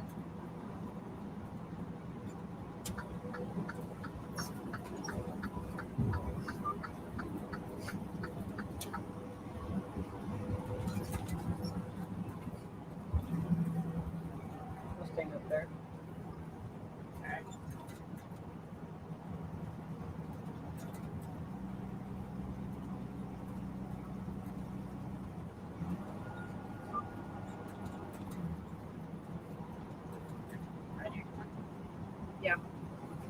Ketchup, tomatoes, and mustard. So she put ketchup and free ketchup. Yeah. I put Swiss and American cheese for the cheeses, pickles, and sometimes ketchup or barbecue sauce. We don't have any barbecue sauce in the truck right now. I almost out of ketchup too. And it's an orange one.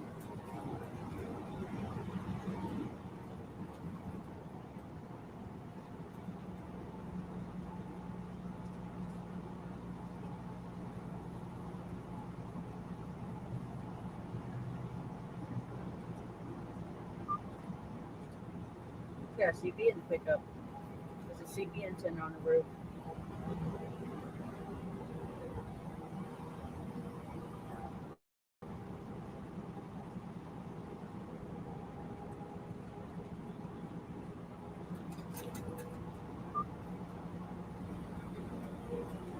You like French fries, tater tots, onion rings.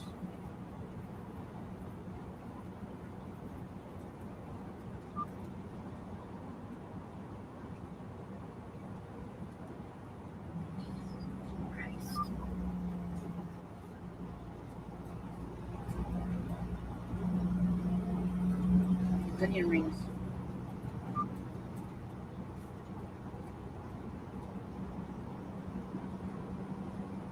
Yeah. Now I gotta take this exit. Should plan for it. Past kill. Yeah. Not the rest of it, just that part. Yeah.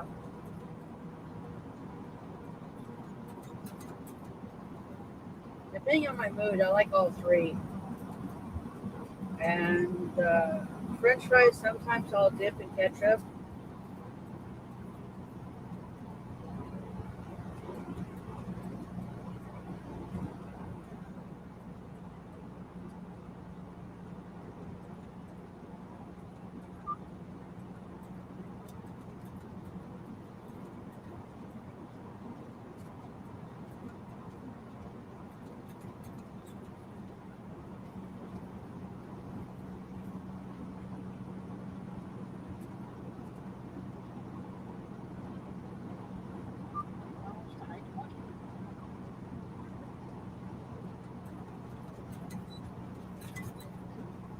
Dip fries in mayonnaise is good. Sorry, I don't like mayonnaise or mustard. Speed limit reduced ahead. I've dipped fries in Wendy's Frosty.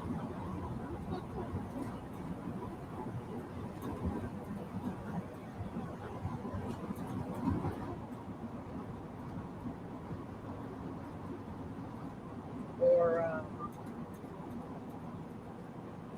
nacho cheese. That's like chili cheese fries though too. You said that's good too.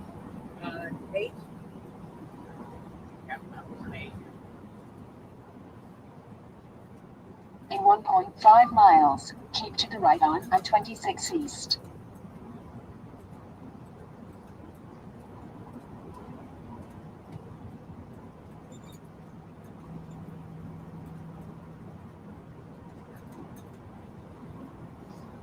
All this food talks make me hungry again. I-26 East is in a mile and a quarter. Right? Yeah.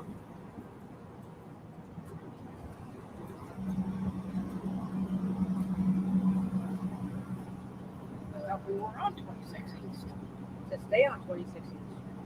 Because the left 2 lanes are going downtown Columbia, which we're not needing to do. We need to move over a lane. 3/4 of a mile, which is what Randy's saying. Okay.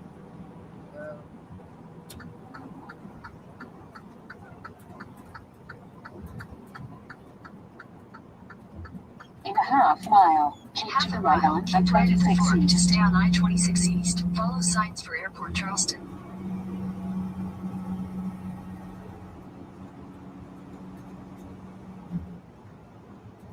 126 In a quarter is what I'm mile, feeling. keep to the right on I-26 East. Keep right at the fork to stay on I-26 East. 50-mile-an-hour curve. Continue for 104 miles. Continue on this road for 7.7 miles. Robin said Amazon is everywhere. I think we have Amazon van right behind us. Oh, it was in front of us, and I think David passed it.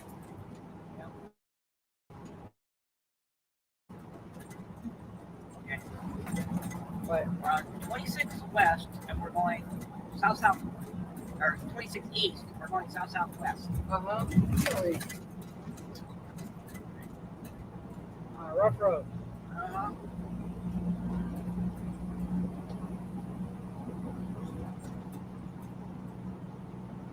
And then we're going maybe south.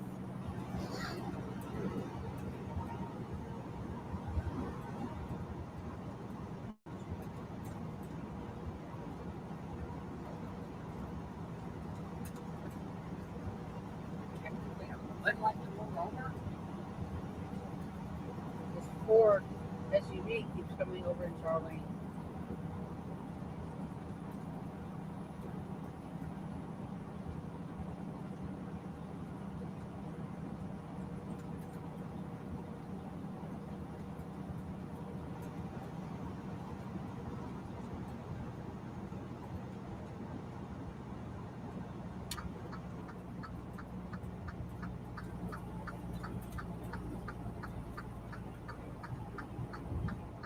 How is Dee doing today? Nora asked. He's doing. Dee's doing. He's just doing.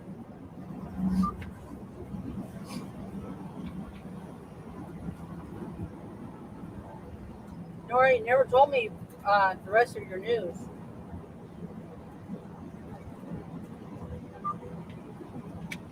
You want me to guess, but I don't know what to guess.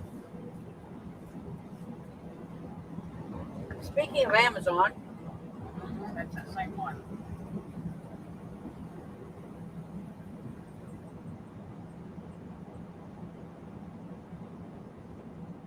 Nora said, keep on doing.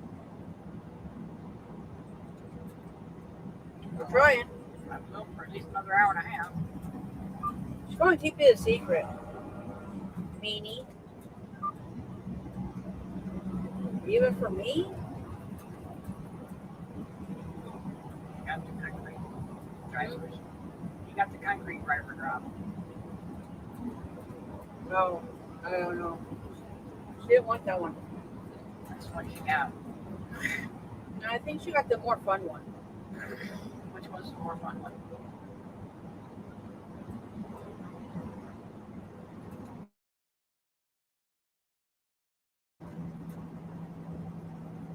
I'll tell you, y'all, but not on YouTube. Okay.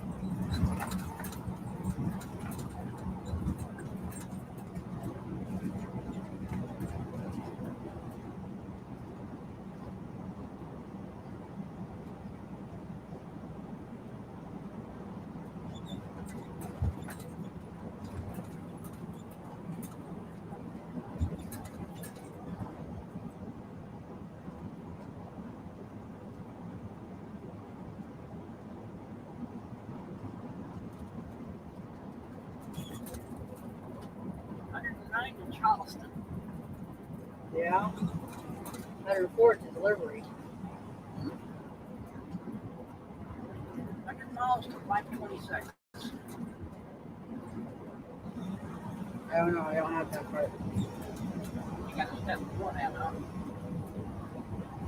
Don't Another try it. Huh? Another 8. 3.1. Keep right on 26. That's what I thought. That's right. But don't say it.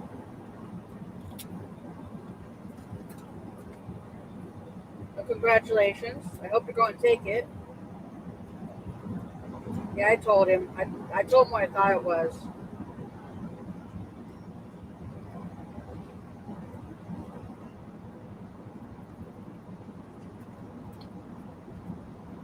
I guess that could be interesting.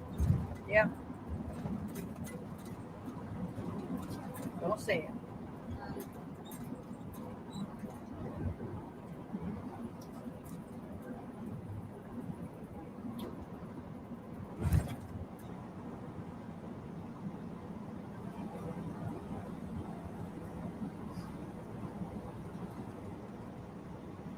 You'll be working in a road land in a working in a land without.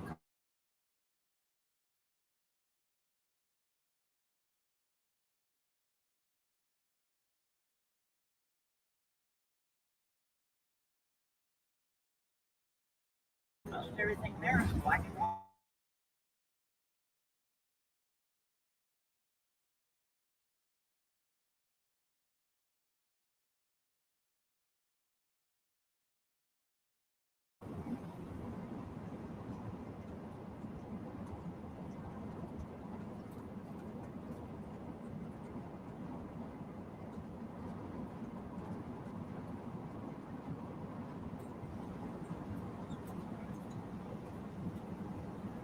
77 now. Okay.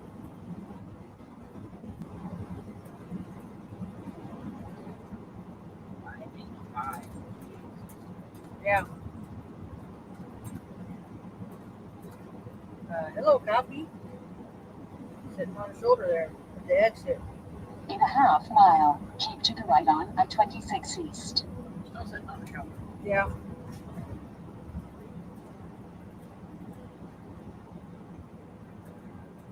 In a quarter mile, keep to the right on I-26 East.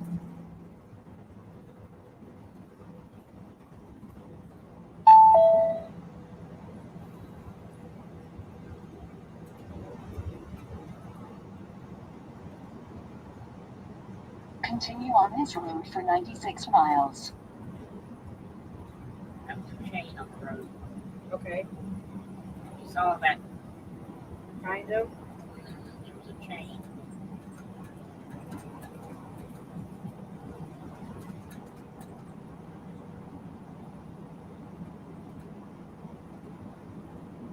Wish I was in South Carolina, Robin said. Why is that, Robin? Whoa, those are some big tires up ahead. Put those on our truck. Pull up the front camera so you guys can see these tires we're fixing to pass. Maybe.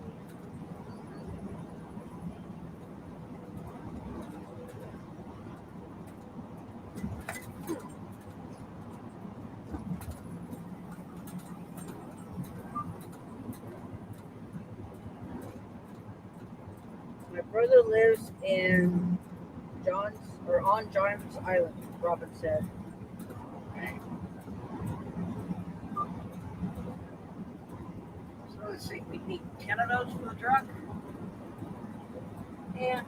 There's the drive tires. Yeah, we need the rest of them that size. Yeah.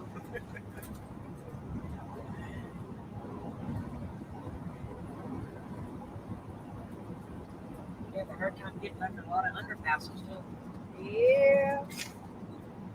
Yeah, who needs to get under them? Go through 'em. Go over 'em.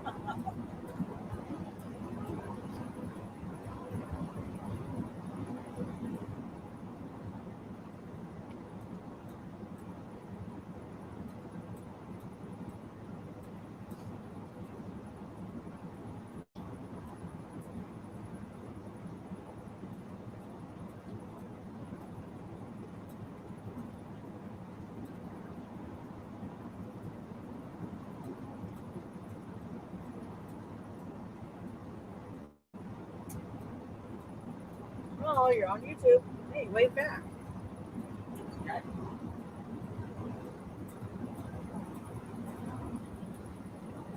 Yeah, just think if we put those on the truck and we could turn up the same number of RPM for the tires we got on the truck now, well, people buy down the road. Yeah. We are delivering in North Charleston, South Carolina. Boy. We picked up this morning, this afternoon, technically, in Greer, South Carolina. So it's a short 210-mile load, but it's getting us to Charleston where we're picking up that recovery load I was talking about earlier. And then that one goes to Milton, Florida. I don't know the schedule on it yet. I don't know if we'll be able to pick it up tonight or if we have to wait until morning. Kind of suck if we have to wait. I don't know where we're going to park. Supposedly we can park at the receiver for this one.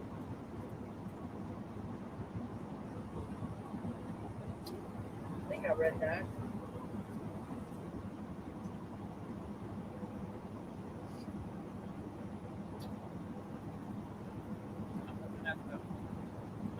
Satellite map though on Yeah. where Yeah, they got a big place. not really a whole lot of parking. And from previous experience, Charleston, South Carolina is not a whole lot of parking, period. It's a tourist place. Yeah. So Yeah, they have a whole lot of parking, but not for these guys. Yeah. They have parking for the tourists. We can be tourists too. Right? Yeah. You think we could park in an RV spot? There are some big RVs. Yeah.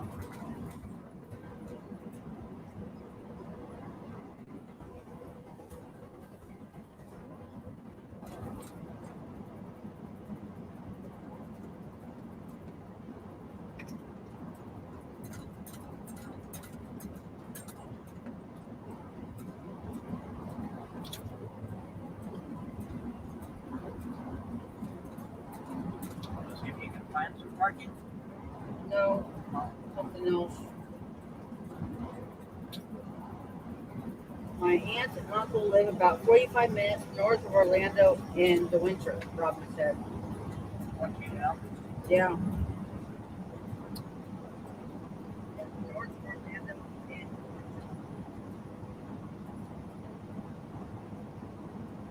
Right.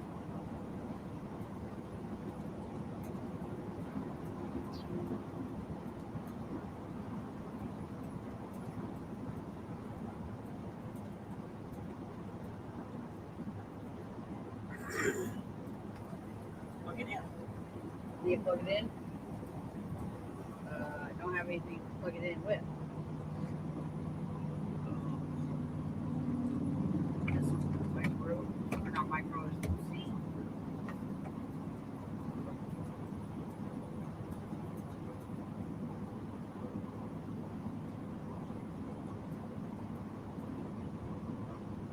I can get it plugged in. I wish I could move to Florida, Robert said. This must not be the right plug. I got so many plugs up here, I can't keep track of which one's which.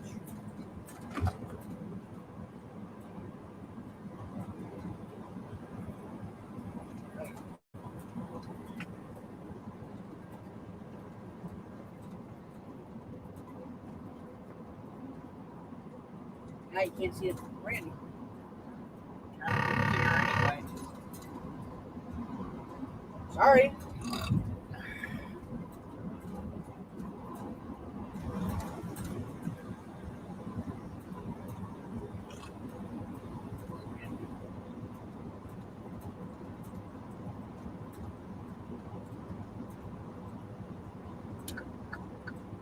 I wish we could have a permanent place to live, period. I don't care where it's at. Yeah.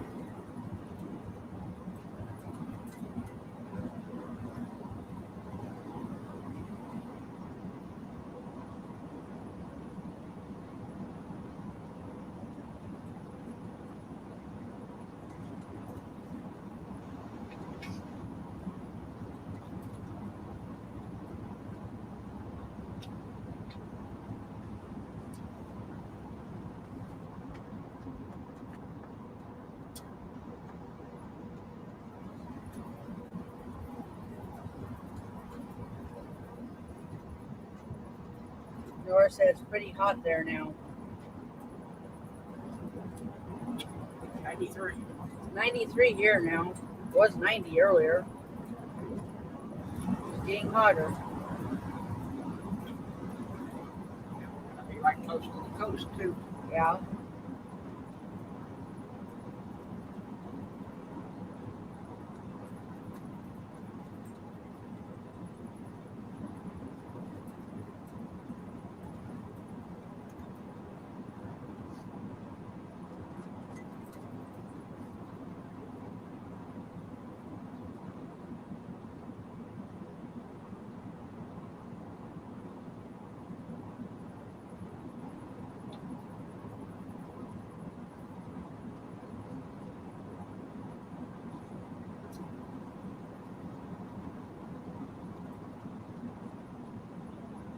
Robin used to live in Houston.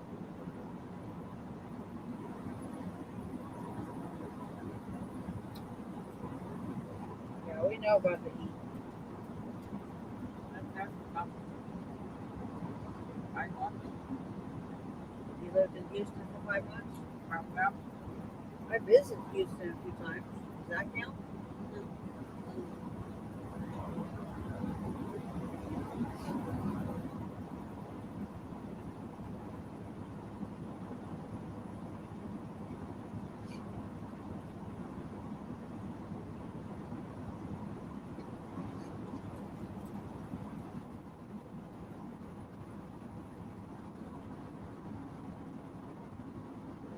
Probably can't take the heat, Robin said.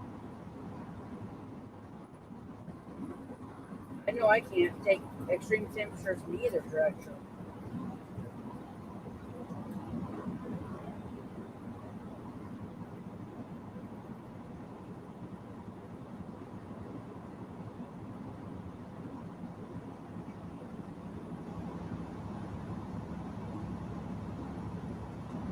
I'd like to find a place that stays year round, around 70 to 75, and about 25, maybe 30% humidity. And close.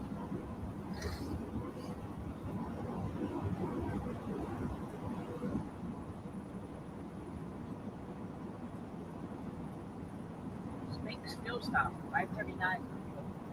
Okay.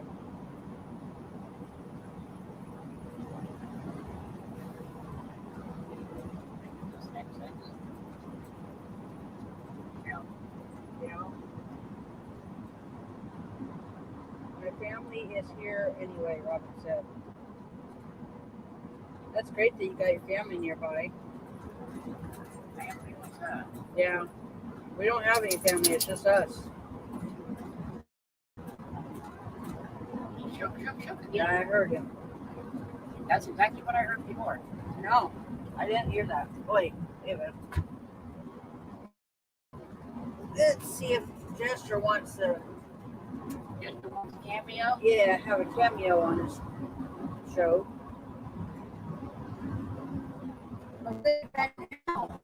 Yes, sir. Would you lay back down? Everyone wants to see you, you silly dog. Yeah. Everyone's Hiding in the back of the house. Everyone wants to see how silly you are. J-Dog! Oh, Jester! What you doing? Robin said, I'm in your family now, April.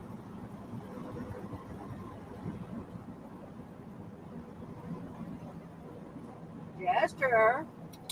Everyone wants to see you, silly dog. Why? I never can understand. They think he's so cute. Are you a cute dog? Jester. I don't think you can see you. Right behind the pipe and you're the angle that you can see. I see an ear poking around the pipe. Jester. That white pipe going up and down, that is to take AC up to the top bunk where David sleeps.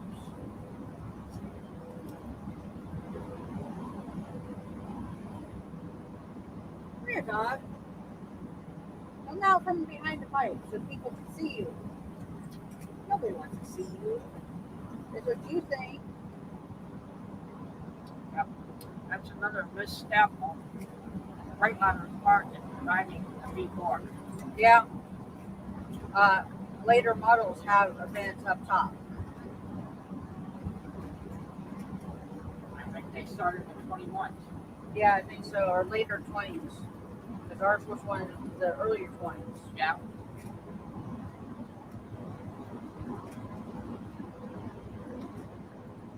You're not shy, dog. You're just acting like one. Yes, I am.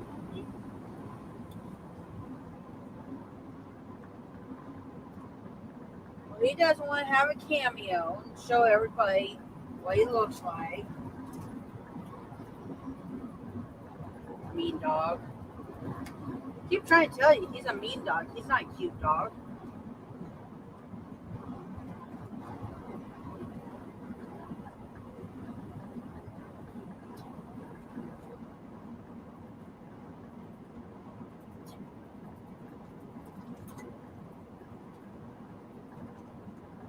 YouTube family is better than flesh and blood family as far as I'm concerned. Right, David? Yeah.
We got a new truckers report Friday that I talked about in the last live. Every Friday we get an email from Truckers Report with several news articles related to truck driving. And I pulled one of the articles up in the email that I thought maybe you guys would be interested in hearing.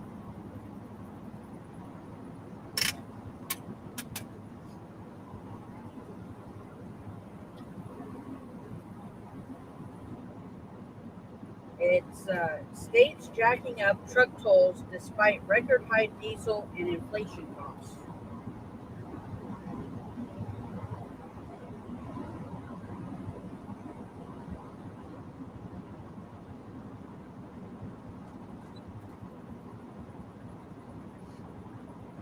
Truckers hauling loads across North America or northern Indiana are in for a rude awakening come July 1st. That's when the Indiana Concession Company plans to hike rates on the 156.28 mile Indiana toll road to a staggering $158.83 for Class 7. Mile. Yeah, Class 7 and Class 8 commercial motor vehicles traveling the entire route. We are a Class 8 commercial motor vehicle, so we're in that lump of who's going to get charged over $1 a mile to travel the entire toll road in Indiana. I don't know if he'll say in here how much it was, what the new or the old fee was, but that's ridiculous. Fondly known as Main Street of the Midwest, the tolled freeway stretches from the Illinois state line near Chicago all the way to Ohio. The recent charge adds an additional 10% to toll costs at a time when owner-operators and mom-and-pop fleets are struggling with record-high diesel prices. Trucking organizations have long taken exception to the tiered rates that charge passenger vehicle owners a fraction of what truckers pay. Even with the 10% rate hike impacting two-axle vehicles, the total cost of driving from Illinois to Ohio tallies $13.50 for cars and SUVs. Jesus. Yeah. We pay 12-ish times About that? what a car or SUV pays. That is ridiculous. The disparity reportedly prompted the Owner-Operator Independent Drivers Association, or OIDA, to file a civil action against the Indiana Toll Road in 2019, after truckers were hit with a 35% toll increase. Now they're going to add another 10% on top of that. The American Trucking Association, or ATA, also filed a lawsuit in 2018 against Rhode Island, with Cumberland Farms, M&M Transport Services, and New England Motor Freight joining after the state installed truck-only tolls. I remember them doing that. In a similar move, the Kentucky-Indiana tolling body announced it will increase RiverLink tolls starting July 1st. That's the one bridge between Indiana and Kentucky that we're already paying 10 something for. 11. 11. It just went up recently. New toll rates for 3 bridges connecting Louisville and southern Indiana begin July 1st, 2022. Rates will range from $2.40 to $14.38. I think we pay the highest amount, depending on the size of the vehicle and whether the driver has a prepaid account, which I think they count Easy Pass as a prepaid account. Okay. Yep. So we're a little less. Yeah. According to the Kentucky Indiana Tolling Body, drivers with prepaid accounts in good standing and transponders pay the lowest toll rates and save more than $2 per crossing, which we do have one of those transponders.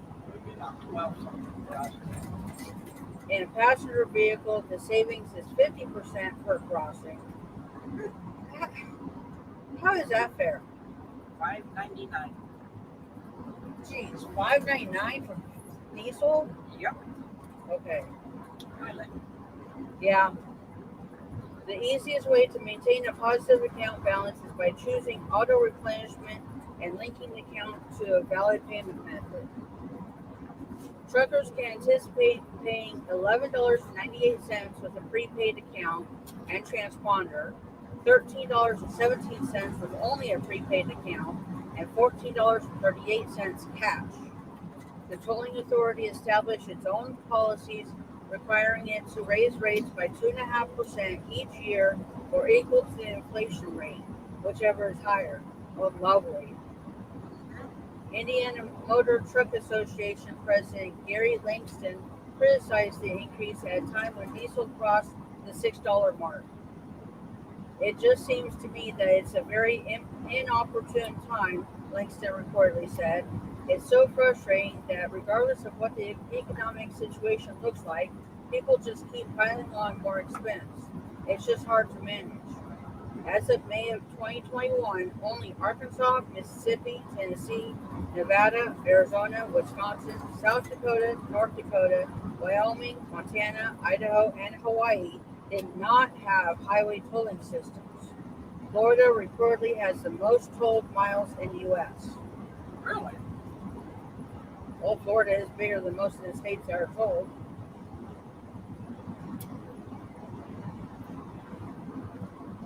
Especially the Northeast states. Pennsylvania. Yeah, Pennsylvania or New York, I would have said, had more tolled miles. I don't know. It must be close. Yeah.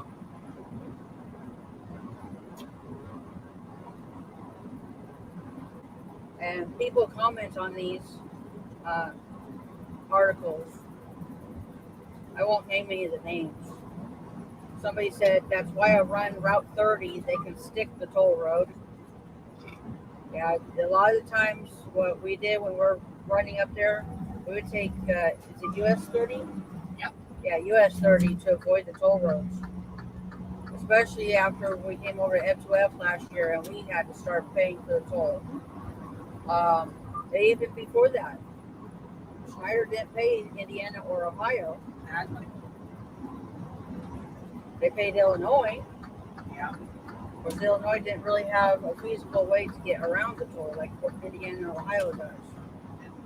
The biggest chunk of their toll was the around Chicago. Yeah.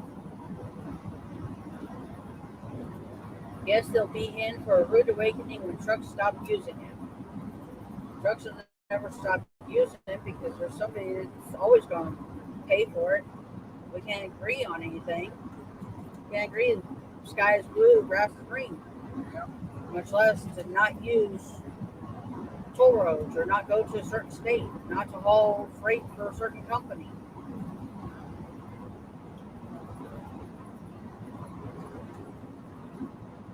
They'll be in for a rude awakening when truckers stop delivering to their state. Mega carriers will still go. Oh, Robin was on the phone. Sorry, Robin. You can go back and replay it later if you want. I finished reading the article. I'm just reading some of the comments. For 1 week, run all trucks across 30. The traffic jams will make them reconsider. Yeah. especially as many trucks that go through there. Time-sensitive freight in towns, traffic lights will lower your income. What else is new? Increased toll rates lower your income. Yeah, that too.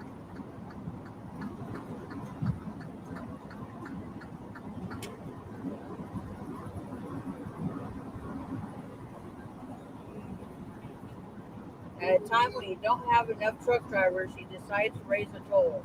When they sit at home because they can't make a living, then you would reconsider. Everything is going up except their wages. And these toll raises that are being charged to truck drivers, where do you think that's going to go?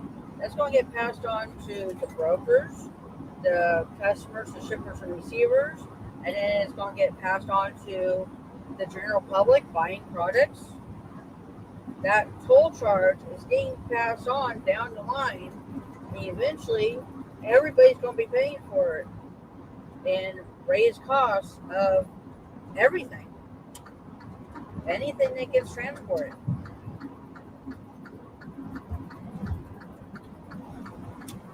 Robin said her daughter had a scope down her throat.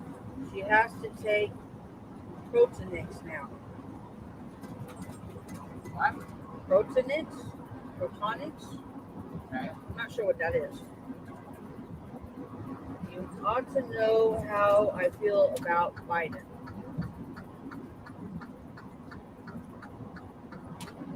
Yeah, nothing to do with this.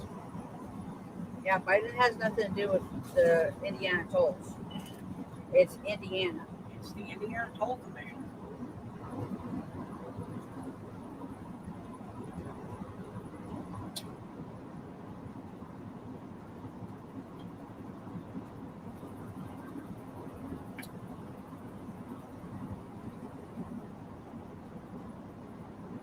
Truckers all need to park their trucks for 3 weeks, and then these pin pushers will realize what recession means when we grind the economy to a halt, literally.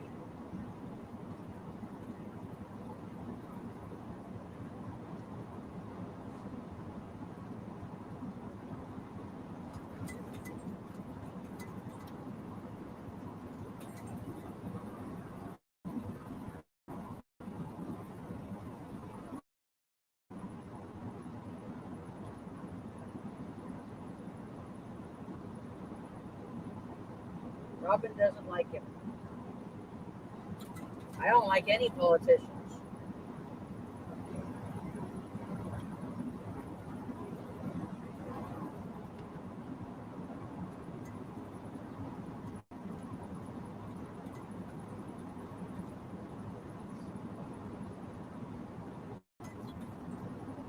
Doesn't matter the party, who they are.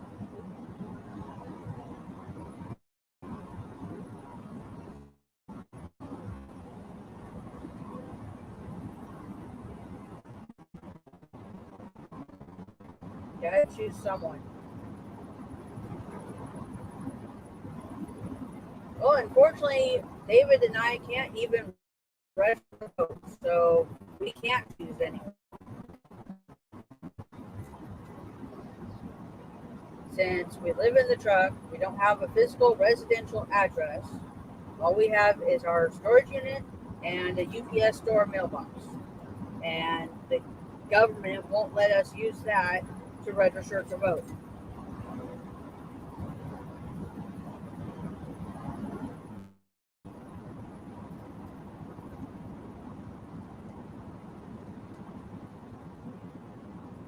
That's awful. You can't vote. Yep. And that's just one more example of how truck drivers are treated as second-class citizens. There are a lot of us. Yeah, there's a lot of us that don't have a physical residential address. If we're out here for most of a month, we need to stay 3 weeks at a time. And we go home for 2 to 5 days a month.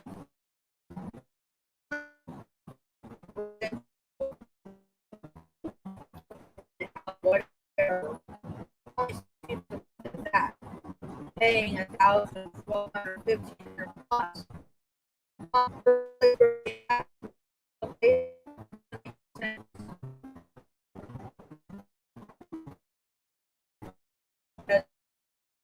We're not allowed to do certain things. We can't vote. There's certain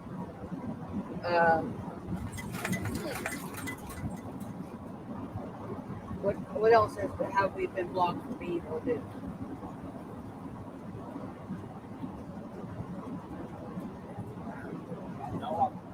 I can't think of anything else right now. That tattoo festival we went to a few weeks ago, there was one booth where you could sign up for a chance to win $10,000. But you have to be a homeowner.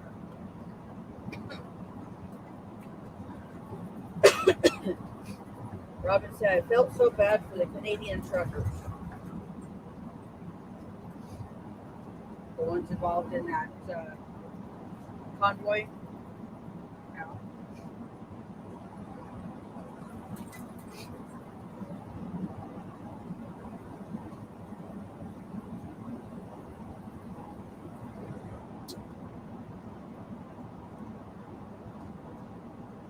Yeah.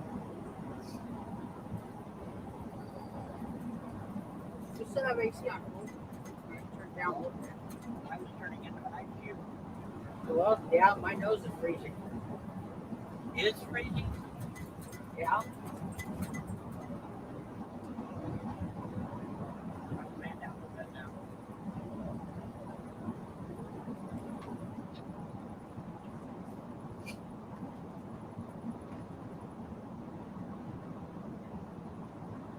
I usually don't get into conversations about politics and religion and a couple other things because a lot of the people I've tried talking to, they can't be adult enough to agree to disagree or to have a mature conversation without name calling and dirt throwing and just Even the politicians can't do that anymore. yeah, not even politicians can do that anymore.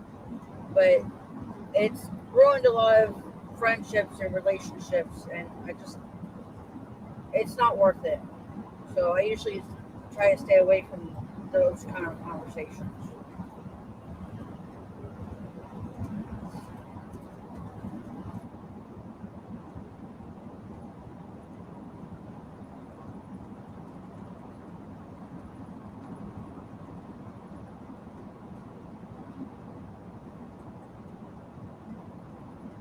Politics has gotten to the point even amongst politicians that, well, you're just disagreeing with me because you don't like me. Yeah. I'm going to take my toys and go home. Basically, yeah.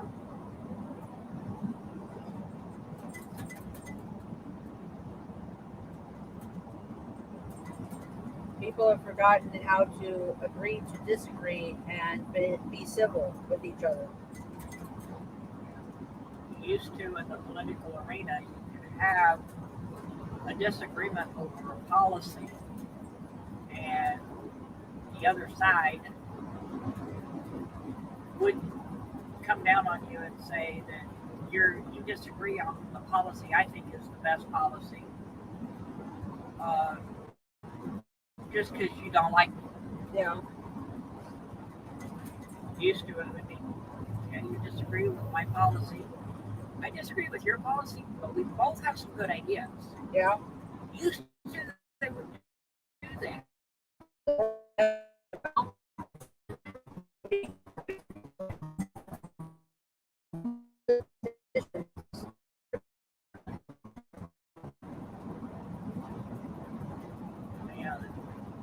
Used to things got done at the federal government level because they could do that. Yeah. And they can't do that anymore.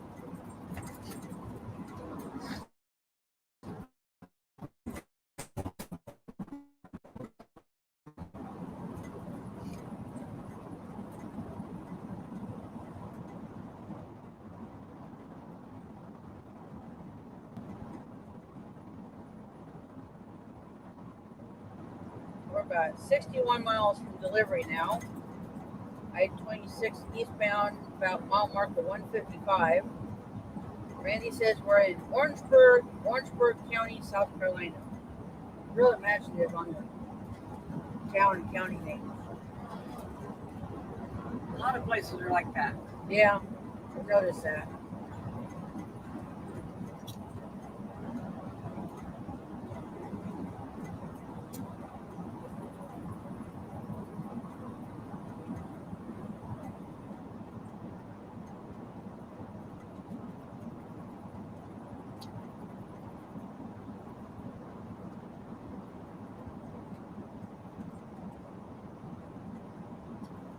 My favorite one of that bunch is Oklahoma, Oklahoma, Oklahoma. Yeah. City, county, state.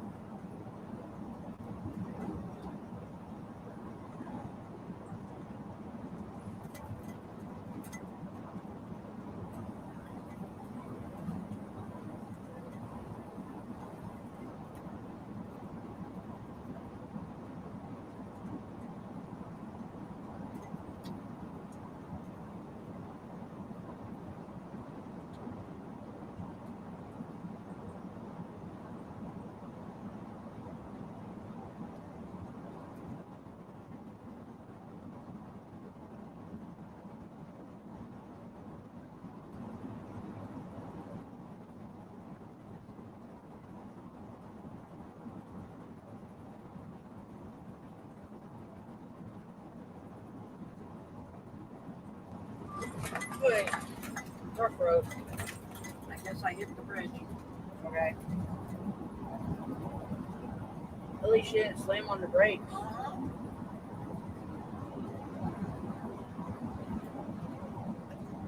I can just see them in Oklahoma way back when. It was the Oklahoma Territory. And they were getting ready to basically apply for statehood to the federal government.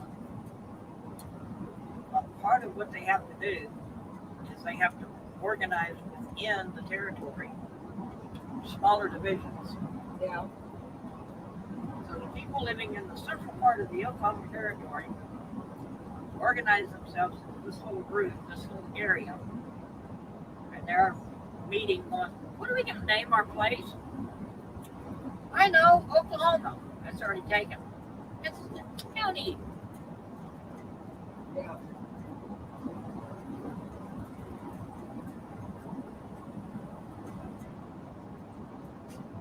And of course, within that county, the city started growing. What are we going to name our city? Oklahoma. That's taken twice. Yeah. So what? Okay, we'll do Oklahoma City then. That's not taken.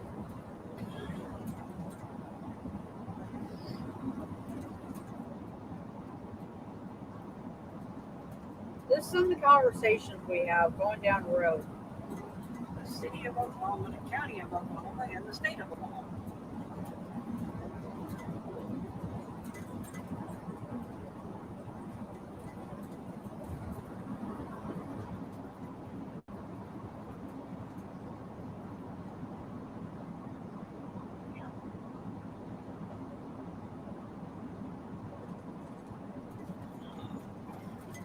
We're almost to another major interstate.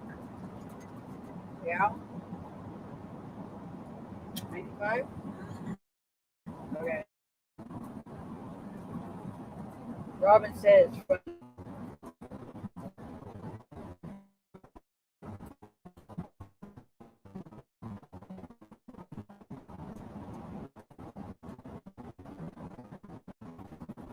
here's the stuff we talk about sometimes.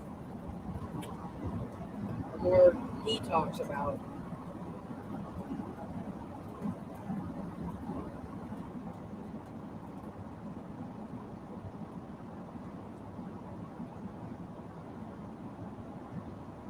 He talks to the other drivers going down the road too. I'm over here wearing my headphones working on a video and I can kind of hear him talking, especially when the video is really quiet and I don't have something playing. And I hear him talking over there. I'm like, Who are you talking to now? What are you saying? Are you talking to me? No, I'm talking. That guy just cut me off. Okay.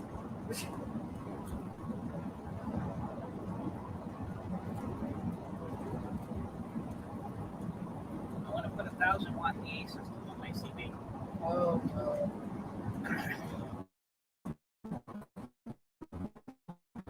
Okay. Yeah.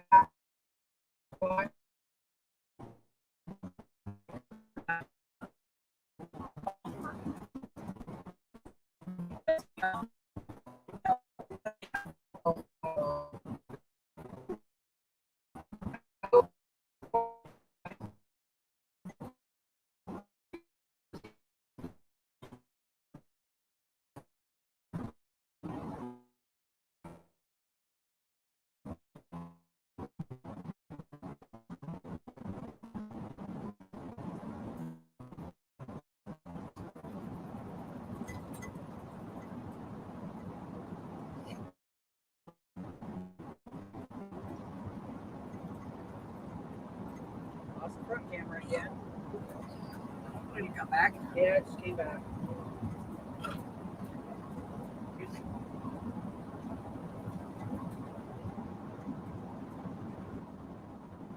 We're still 50-50 on the poll, or back to 50-50 with 8 votes.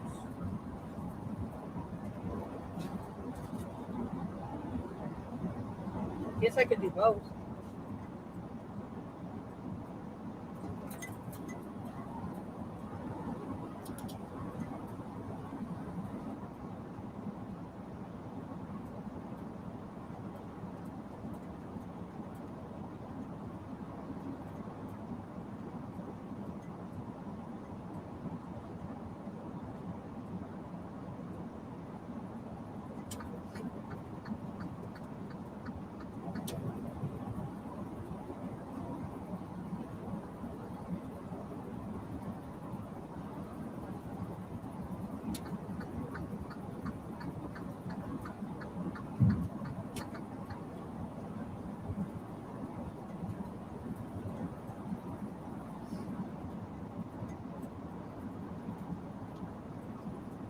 might not have seen him except for his doorway.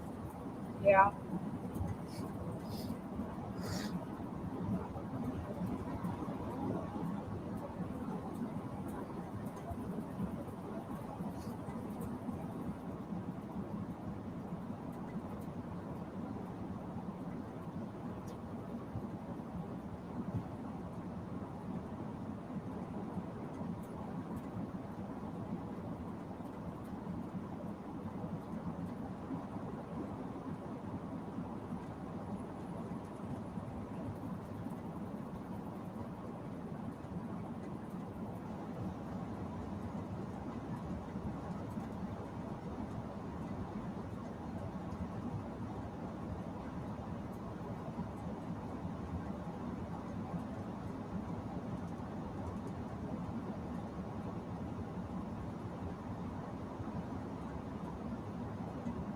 I'm totally sure what they're working on through here.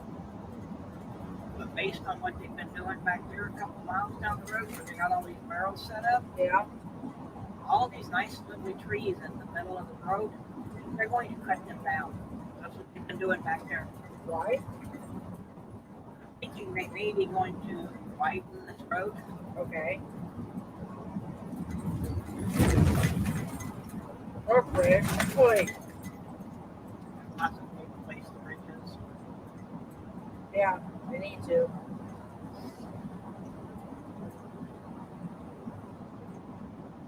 Hate to see them cut all these trees down though. Yeah. We lost a load there. There's a tree almost in the road. That might have been in the road when it fell over. Yeah. You all.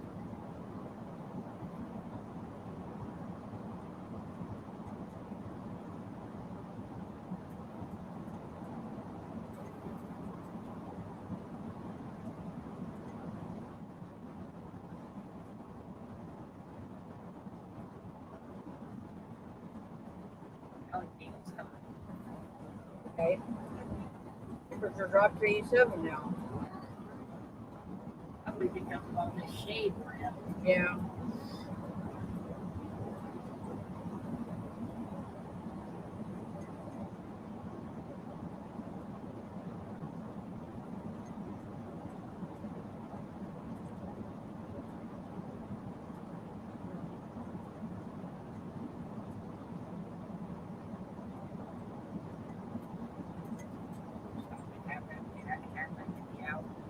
Yeah.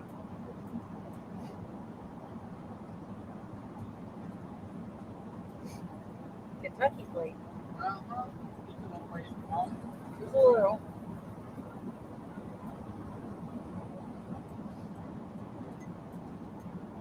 I-95.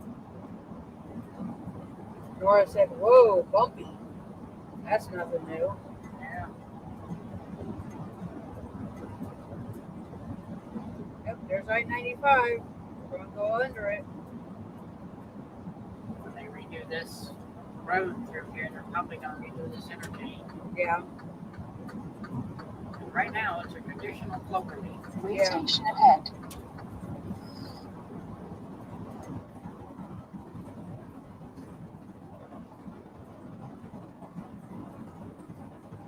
What's the whole thing?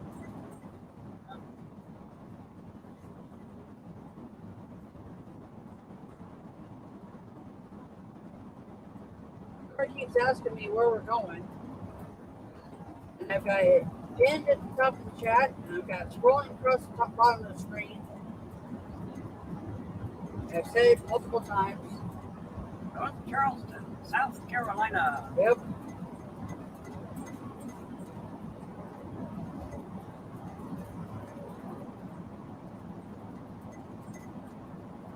The place we're going to, quote unquote, makes packaging, or if they package products for other people. I don't know. Craft division. ARAFT. Yeah. I don't know if it's Kraft mac and cheese. I don't think so. I don't know. It's spelled that way. I don't. But But also for making the boxes and things like that, that's also considered craft. yeah, You know, like your craft paper.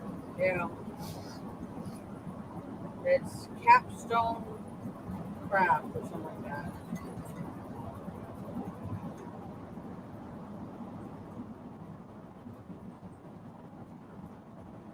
There is a capstone company that I delivered to and for that. That's what they make. They make packaging. Okay. So they could be making the box with, you know, the packaging glued in, made into the box. Yeah.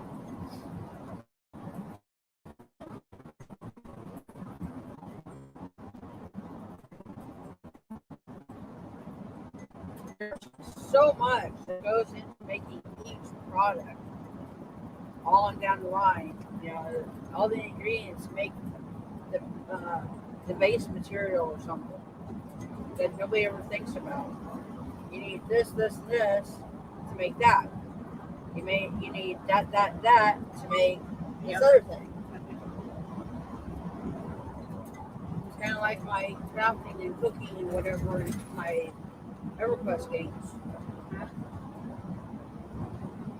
And I had a character doing one character per trade, per craft. Yeah. Like tailor and cook and carpenter and they had like 9 different trades. I want to be self-sufficient, so I had characters to cover all of it. Yeah.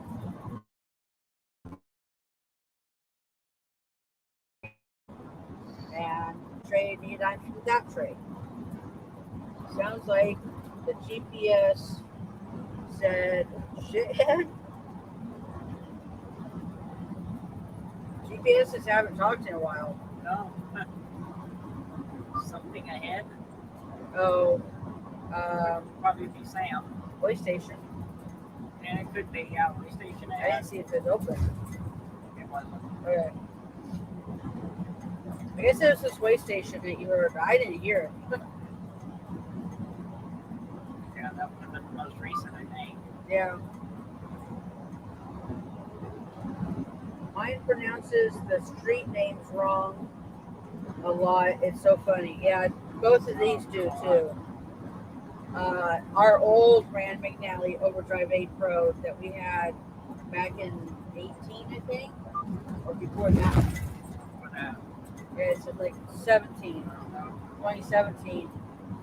Every time we would enter Arkansas, she would say, crossing border, entering Arkansas, and she would put that little question inflection at the end. really? You're entering Arkansas? Why? Yeah. Someone's lurking, she said.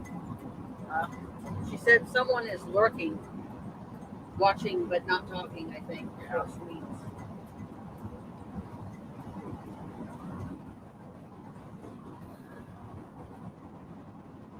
Robin Lowe.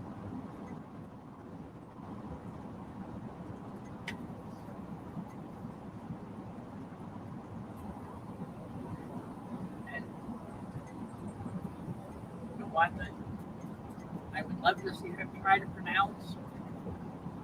I've seen the street name or town name in a couple other places besides where I first saw it and learned how to pronounce it.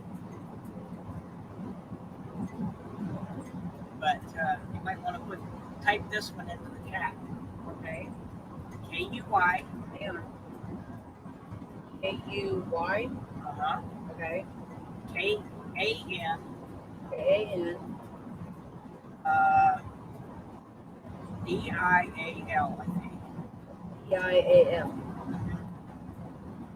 Okay. Pronunciation. Danielle. You close? You're relatively close. Okay. Kirkendall. What? There's no R, There's no no D. R. Kirkendall. I guess. I think it's German. Okay. I don't speak German. But the way it's pronounced, I would spell it Kirkandall. Yeah.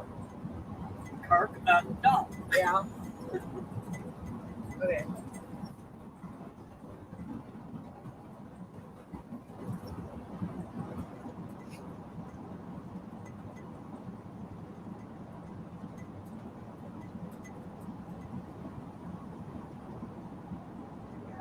That was one of the main roads in North Houston Okay. when we lived down there. Who was it that said they used to live in Houston earlier? Older lady, I think. Huh? The older lady, one born in 57. Robin? Yeah, Robin. Wait. Yep. That's who it was. Yeah, the first time I went to talk to somebody, and he said, yeah, we live just a little ways past this road, trying to tell us where we lived. Yeah. And I pronounced it Kuykendall. Yeah. And they looked at me like, what? I spelled it for them, and they said, oh, Kirkendall. Okay. Robin said, what did I say? They used to live in Houston. That word I put in the chat, David was talking about that and how it's supposed to be pronounced. It's apparently a street in North Houston. September 1960. But Crosses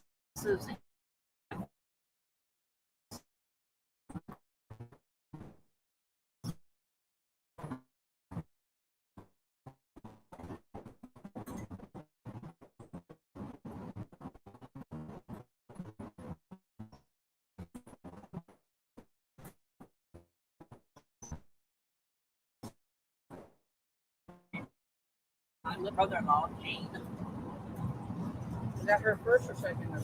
second. Second, okay. And what was her birthday again? 2/19/60. And they lived on FM 1960. They had to live there. That's Houston. Yeah, it is.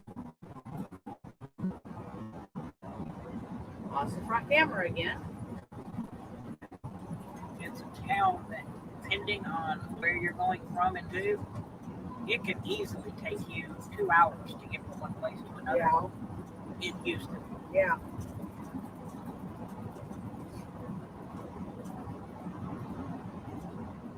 And depending on when you go, it might take you 4 hours to get there.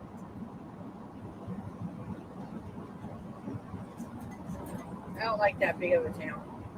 The place is huge. Yeah. Too big for me. I like all the amenities of being in or near a big town, big city. But I don't like all the traffic and crime and everything else that goes with it.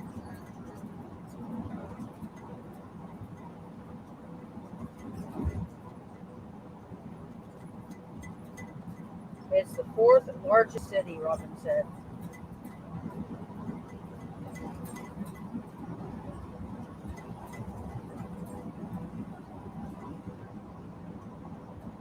Which way, area or population? I don't know. She didn't say. Area or population, Robin? And you mean in the whole U.S.? Or the world. No, not the world. Not the world? No. I don't even think we have a single city top 10 population in the world. The feeder roads are awful.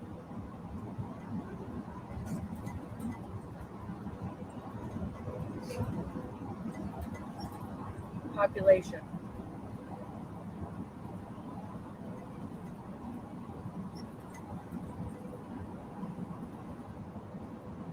If you go strictly by the city itself, I can see that for sure. In the USA. Yeah.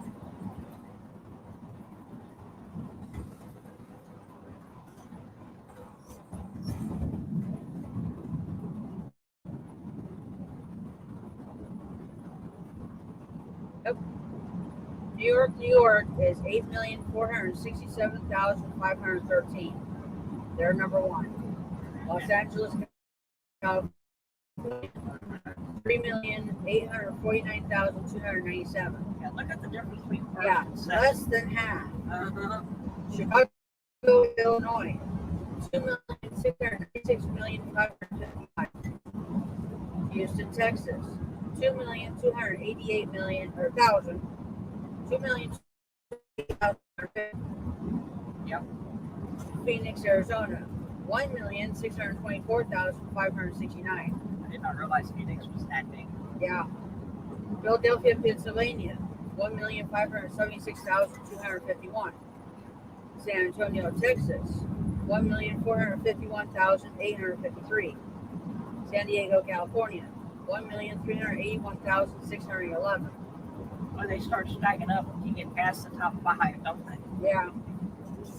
That's the top 8 as of this year. As of the current census. Yeah. Those numbers are now starting to come out. Yep.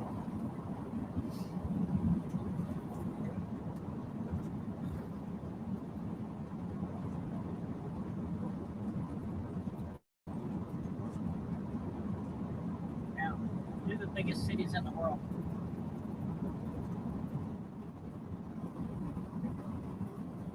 Tokyo, 37,435,191.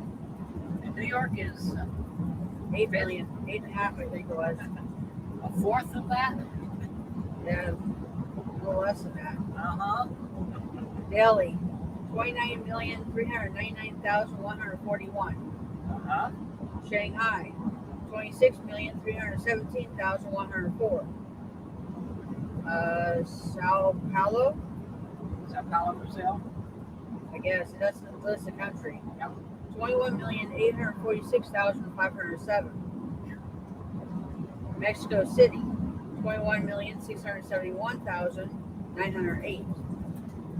Cairo, 20,484,965.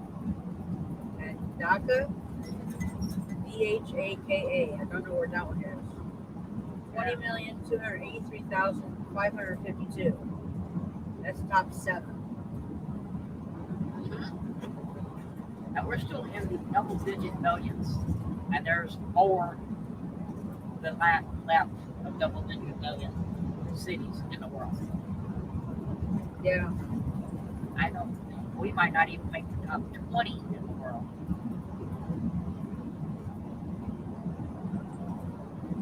Well, this is cities, not countries. Yeah. No, we don't have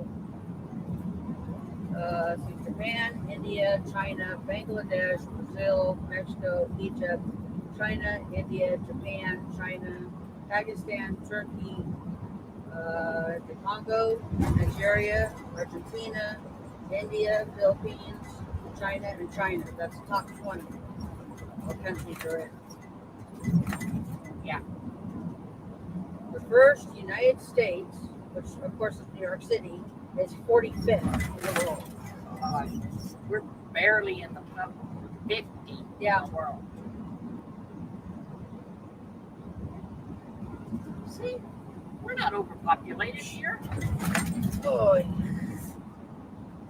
The rest of the world's overpopulated. Yeah.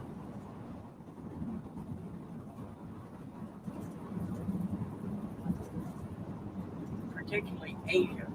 Yeah. China, Japan, China, India, India, Japan. Yeah. Robin said amazing. That's one of the things we do a lot of the time going down the road. I'll pull up a wiki page for something. Usually we'll go through a town, it sounds interesting. We want to know, how did that town get its name, or, something like that. Volvo Car Drive. I think there's a Volvo There's probably a Volvo plant somewhere near here. Boy. We are now 29 miles from delivery. I-26 eastbound, about mile marker 187. Yeah, it's going to go ahead and do it. We've been on for almost 3 hours. And as I've said in previous lives, a lot of the customers have rules and really don't like you to take pictures or record or anything like that on their property. And I'm pretty sure this one's probably going to be one of those because it's a big place and they got a lot of proprietary stuff going on around there. So I'm going to go ahead and cut off the stream now. I hope you guys enjoyed this trip. Thank you for hanging out. We really appreciate it. Don't forget the thumbs up and share us out if you can. And if you haven't already, thank you for watching, and we'll see you on the next one.